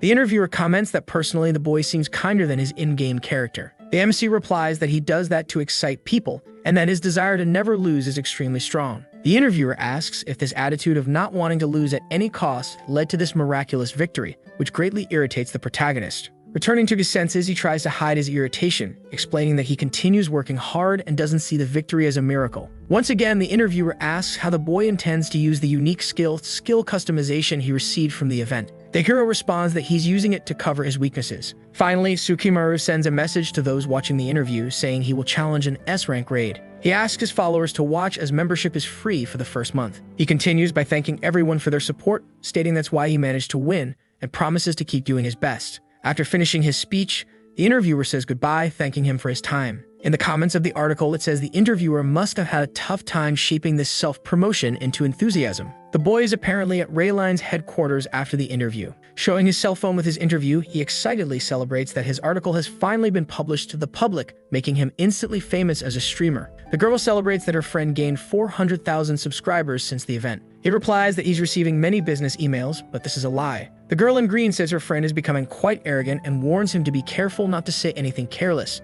This annoys the boy, who says nothing, causing the girl to ask, embarrassed, what she said wrong. The hero jokes, saying she doesn't speak that way in real life, recalling her in-game character. The girl becomes even more embarrassed, asking them to stop teasing her. She pushes her hair back and thanks the hero for the help he gave earlier. Confused, the hero asks why she's thanking him. The girl replies it's because of his idea to transfer to Rayline, inviting him along. Then Ray's message from MetaFest is shown, asking if they're considering accepting the offer now that the channel has grown. The boy, somewhat embarrassed, says he thought they'd discard him after the event they won. The man is very straightforward, saying that he indeed could have let them go, but something changed. He recalls previously resenting Tomoka and Gallia, not even wanting to be friends with them. But he reconsidered his choices and admitted that the past is in the past, changing his mind about them. Looking at his friend, he reflects that people change and what's in the past is best left there. And all of this was because of that noisy president who made Tomoka become who she is now. Gallia probably went through the same, so she also deserves a chance to be rewarded. Snapping out of his thoughts, the hero says that as embarrassing as it might be to say out loud, he'll say it anyway.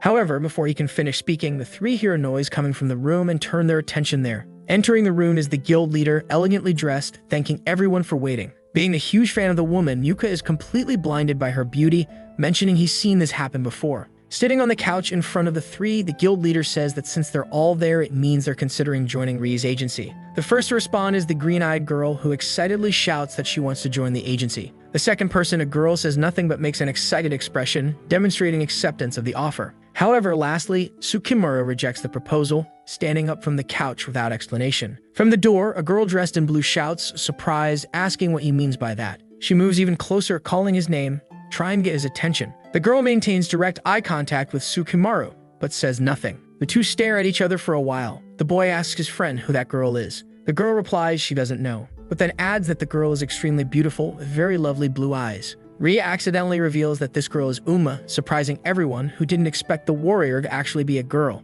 The girl smiles while the protagonist asks if they're serious about her being the guild's attacker. Time passes and they keep talking, even drinking juices and coffee. The guild leader directly asks why the boy rejected the proposal. He responds that it's not a problem with them, he simply doesn't like being tied down to any agency or person. But quickly the girl replies that her agency doesn't tie anyone down, trying to convince him to accept. Looking at Uma's face, the hero reflects that if she revealed her true appearance, the company would make a fortune from infatuated fans. But Rayline accepts her using her male appearance and gain for some reason. Still, he says he can't accept as he's still tied to the past, where he suffered greatly. In his past life, the boy suffered tremendously at the hands of bad companies and troublesome people around him. And now that he's gotten a second chance, he wants to decide every aspect of his life without interference. Then, with a reassuring smile, the boy apologizes, saying he doesn't want to join because it's simply in his nature. As the boy leaves, the girl in blue says it will be too late when he realizes he's lost the chance of a lifetime, trying to dissuade him. Before leaving, he turns to one of them and asks how many followers the girl is trying to boast.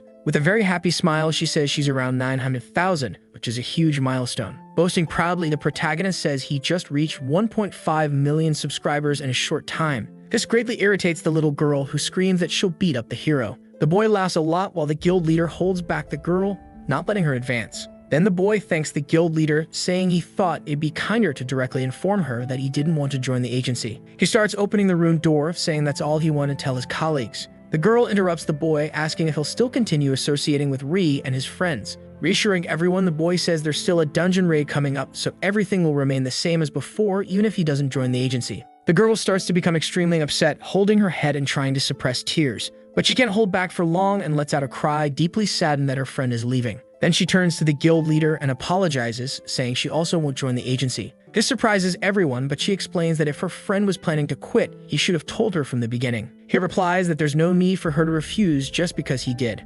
However, very determined, the girl starts to leave together with her ally. Then, pointing her finger at her companion, she authoritatively says he's forbidden from breaking up their duo from now on. This shocks Tsukimura, who becomes speechless at the girl's level of loyalty. The two protagonists celebrate, punching the air, vowing never to break their duo. Gently, the guild leader says if they change their minds, they can just let her know. The girl replies that if she says things like that, it'll make her hesitate in her decision. As he's leaving, the protagonist turns to Gallia and says they should collaborate in the future if they have the chance. Then the established duo leaves the office for their own independent adventures. On the road, the girl asks her friend what they will do now that they've refused the offer to join the agency. He replies that his goal is to handle all the paperwork from the enormous number of projects received on his phone. Attempting to ease the mood, he makes a funny face and jokes with his friend. This irritates her as she realizes her companion actually has no clue what to do next. He responds by asking if he really needs a plan. Suddenly, Gallia appears, saying she already suspected he didn't have a plan. The heroine wonders if Gallia already finished her contract so quickly. Surprising everyone, the girl approaches and says she also rejected the contract. She explains that Rayline is a great agency, but she thought it would be better and more fun to join the protagonists.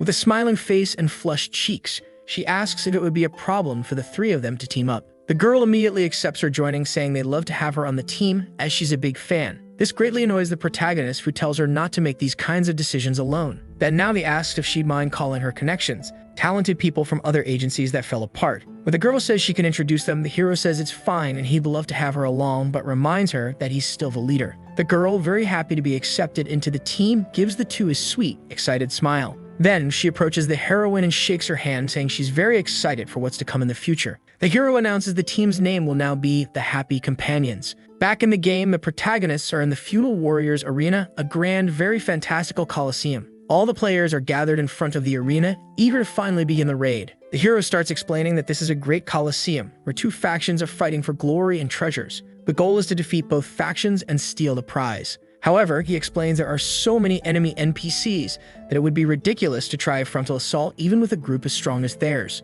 A curious comment emerges, saying the hero talks as if he's seen this before. Answering a follower, the MC says he indeed has seen and scouted this place alone, avoiding combat. Always very clever, the warrior asks if there's some mechanism in this place to even out their numerical disadvantage. The man's assumption is correct, and the protagonist reveals there are several hidden traps in the arena and a control room to activate them. The plan is to leave a minimal number of skilled players inside the arena while the rest go find and activate the traps. The skilled players are the top 5 ranked in the game. Annoy, Yuma's character, says this isn't fair, asking why he's on an exploration team. Explaining, the boy asks about Yuma's skill ranking within the group. This greatly irritates Yuma, who says he'll defeat the hero and delete his account himself. However, afterward he says he was joking and claims he wanted to lead the exploration to someone he trusts, saying he's counting on the man. Then, as the leader of the exploration team, Yuma says that phrasing it like that leaves him no choice but to give his best, announcing the start of the livestream with a beautiful thumbnail. The combined subscriber count of all channels totals 20 million. The story begins with a top-down view of the dungeon map showing 2 main forts. So we can see 3 warriors running toward a post inside the Colosseum, which is made entirely of wood.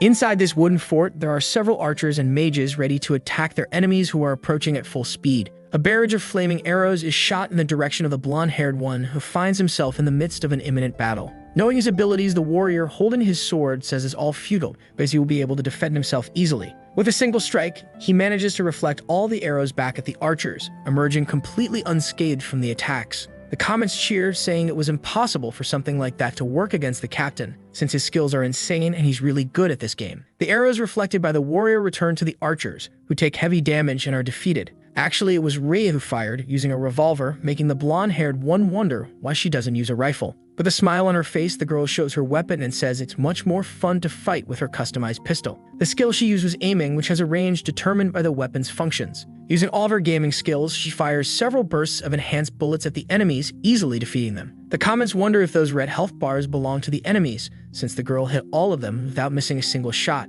Very confident, the captain says the door is about to be opened. And what he said was true. The gate of the wooden fort opens, releasing the soldiers who were inside. Several soldiers leave the fort, realizing they are at a disadvantage in long-range battles and want to win through numbers. In a very cute way, the mascot activates several spells and greets his enemies, preparing a powerful attack with his wooden wand. Various spells are activated, but the main one is Magic Scattering, which allows the effects of the used spells to spread over a larger area. With a single attack, he unleashes a concentrated thunderstorm colored green and blue in the direction of his enemies. The comments joke that the animal looks cute, but the magic it uses is horrifying, highlighting its immense range and power. Flying in the arena after releasing his powerful burst, only ashes and smoke can be seen, as the attack was strong enough to eliminate the enemies. However, even with such a powerful blow, one soldier survives, and through the smoke, his glowing eyes can be seen. Very angry, the enemy charges with all his rage and strength, making the mascot joke that he's quite tough. But he is easily defeated when the pink-haired girl appears, attacking from behind with her little knife. The girl's strike was enough to defeat him easily,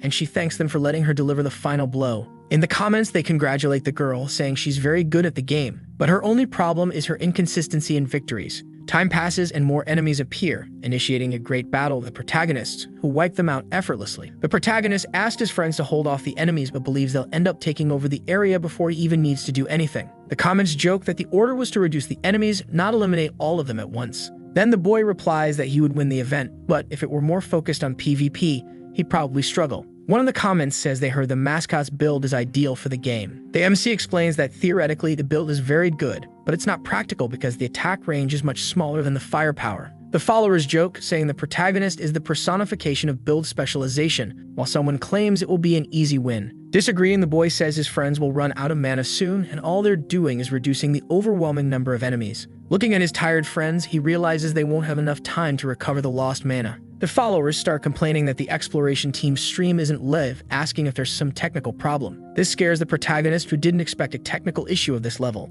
Looking at the menu interface, he sees that a connection error occurred. Then he checks his companion's menu interfaces and realizes that Uma, Yuka, and Fuka are inactive. Alerting his friends, the MC says the exploration team seems to be having some kind of issue, and that he's going to check on them, asking the others to buy some time. Excited, the girl says she doesn't mind buying time, but tells him not to be sad when they defeat all the enemies by themselves. Then the top-down map of the dungeon is shown once again, with the hero heading toward the neighboring fort where his friends are. It's possible to see that inside the fort, where the battle is taking place, all enemies have been defeated and are lying on the ground. Then we can see that several graves are spread all over the dungeon floor, but we don't know who they belong to. The girls' bodies are lying on the ground, while the boy dressed in black says that this is a little problematic. With a smile on his face, he says he expected this side of the team to consist only of weak enemies. Fuka is looking at the menu interface, saying she can't connect with the other side and nothing is working, which makes her nervous. Then, in a very relaxed way, the boy says that anyway, considering the interference is working, then everything is fine. The boy is the reason why the broadcast is having an error, and he says his company is really good in areas like this.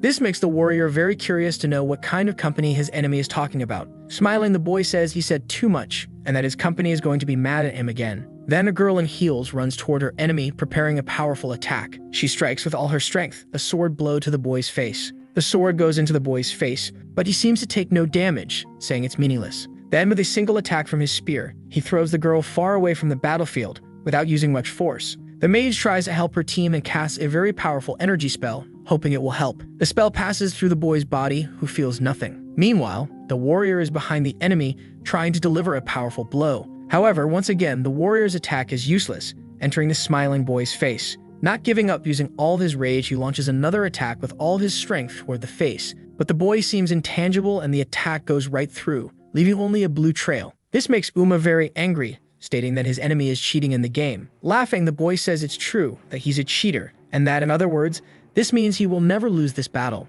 Then he says he'll let them go, asking them to stop the pointless fight, because it's better not to be penalized for losing a fight they can't win. The boy, looking directly at his enemy, says it takes about 100 hours to gain the experience that's lost from a defeat penalty, and he adds that it's going to hurt, and that if he gets that penalty because of a cheater, he's going to be really pissed off. But he doesn't want to let it get to him, so he charges forward very excited, hoping he'll be able to defeat his enemy. Shouting at his enemy, he says he's really annoying for thinking he's invincible, and that this is more than enough reason to want to fight. Then he remembers that the reason he became UMA was because of a very annoying person in the past. The girl used to show her beautiful face in the broadcast she did, and instead of praising her for winning, people preferred when she failed, because her reaction was so cute every time. So the girl began to hate the fact that people preferred her to be defeated, and started hiding her face and her mistakes. However, there was one person who was on a completely different level of skill. Snapping out of her thoughts, she yells with all of her strength that she's going to defeat and silence her enemy with her own ability. However, the attack does nothing, passing through the enemy, who counterattacks, saying this fight is illogical. Seeing that Cat Ears isn't going to give up, the boy starts delivering a flurry of attacks on the warrior without stopping.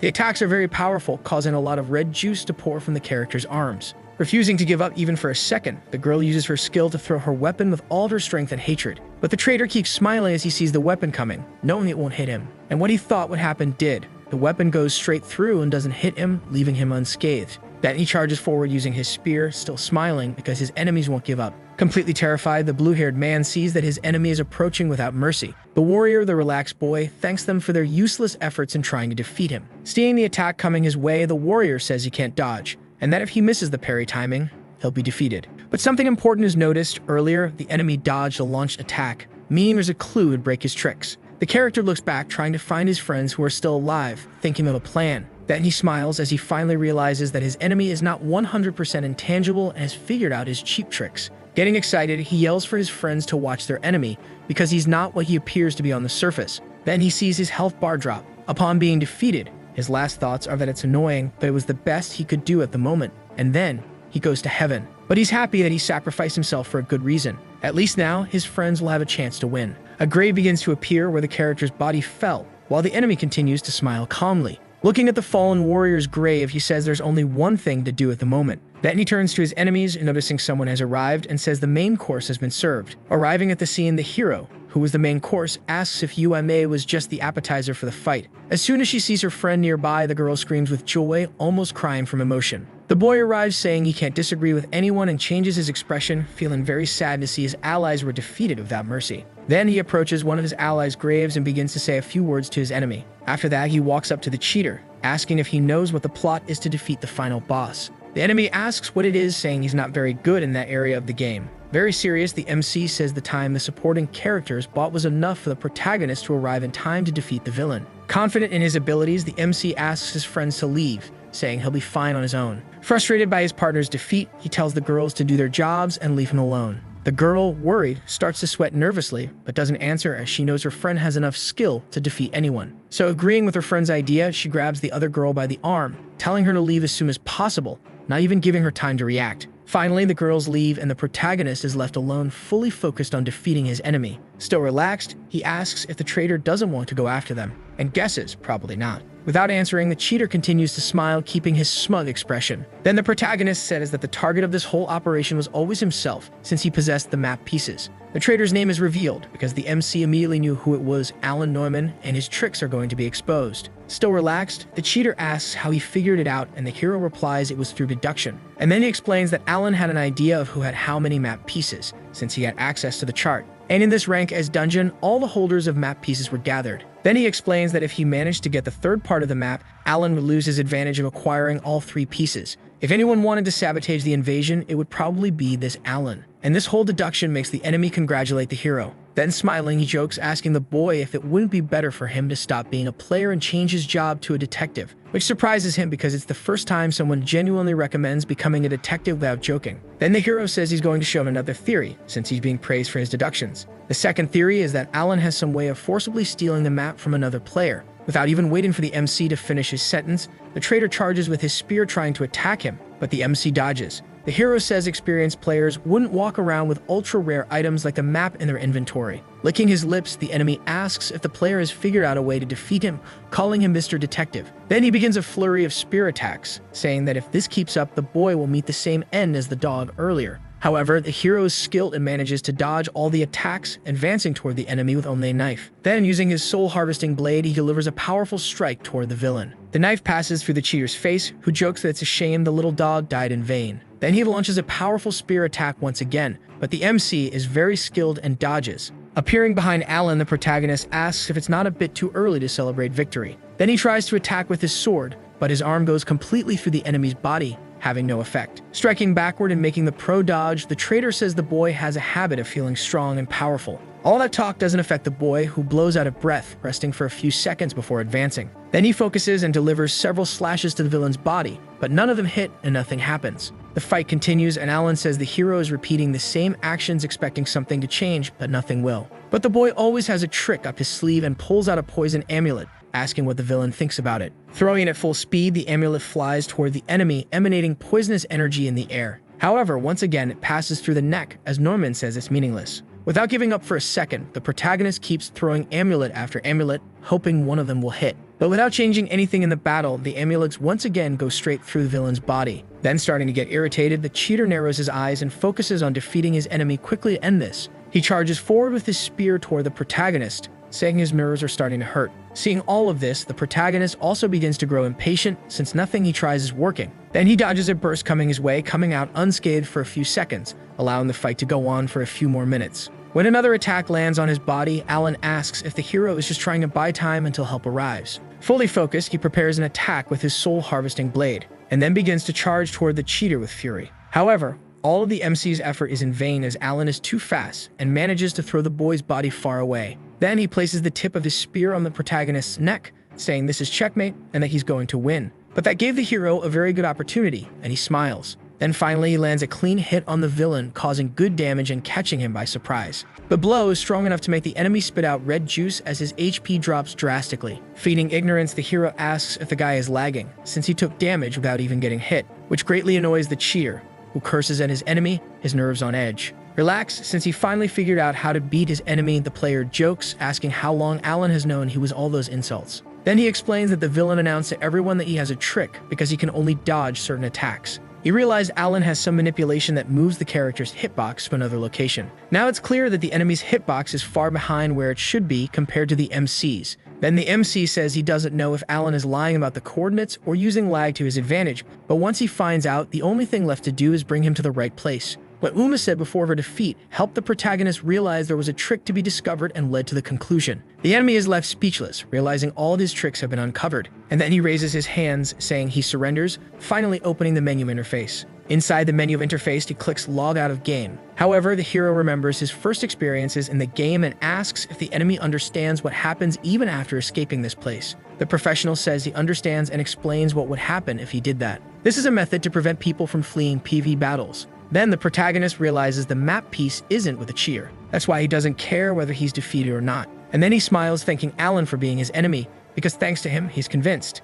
Which makes Alan curious, asking, convinced about what? With a very mischievous look, the MC says he's convinced there's a way to steal the other map pieces from players. He goes on saying the first hypothesis is that it's not a specialized skill, since Alan doesn't have a unique class or anything like that. The second hypothesis is that he has a unique item, but the hero doesn't believe Alan would risk losing it by logging out and leaving his body unattended. In other words, the only possibility is that the stealing ability is unlocked after collecting 3 pieces of the map. He deduces that if someone defeats a map holder, the piece will be transferred to the winner's inventory, granting the privilege of all 3 pieces. Then he asks the enemy what he thinks about that deduction. Tired and with his eyes closed, Neumann asks if that's really what happened. The hero then asks if Alan doesn't find it strange that his friends are taking so long to call for help. This makes the villain question what the MC is trying to say. Then, a menu interface appears behind the protagonist, showing that he was the first to clear the map. But looking more closely, it shows that Tsukimaru and 15 other players completed the dungeon first. This greatly irritates Alan as he realizes it's the ranking for completing the mission. With the upper hand in the discussion, the hero says he didn't ask for help, but instead told his friends to do their jobs. And their job was to handle the mission mechanics, which they did correctly. Then he explains that there's a reason he's so calm and explaining the tricks like a detective. Suddenly, a piece of the map appears in the protagonist's hand. He finally has all 3 pieces. The menu interface confirms it, saying that a new effect will be activated. The effect is exactly what the MC imagined. Now he can steal maps from opponents who have them stored in their inventories. This leaves the cheater completely furious, nerves on edge, cursing at the protagonist. But with a big smile on his face, the MC simply enjoys the situation. Now, the only thing that matters is that they're on equal ground. Pointing his weapon at the enemy, he says he hopes Alan doesn't only have cheats up his sleeve, and asks him to show what else he's got.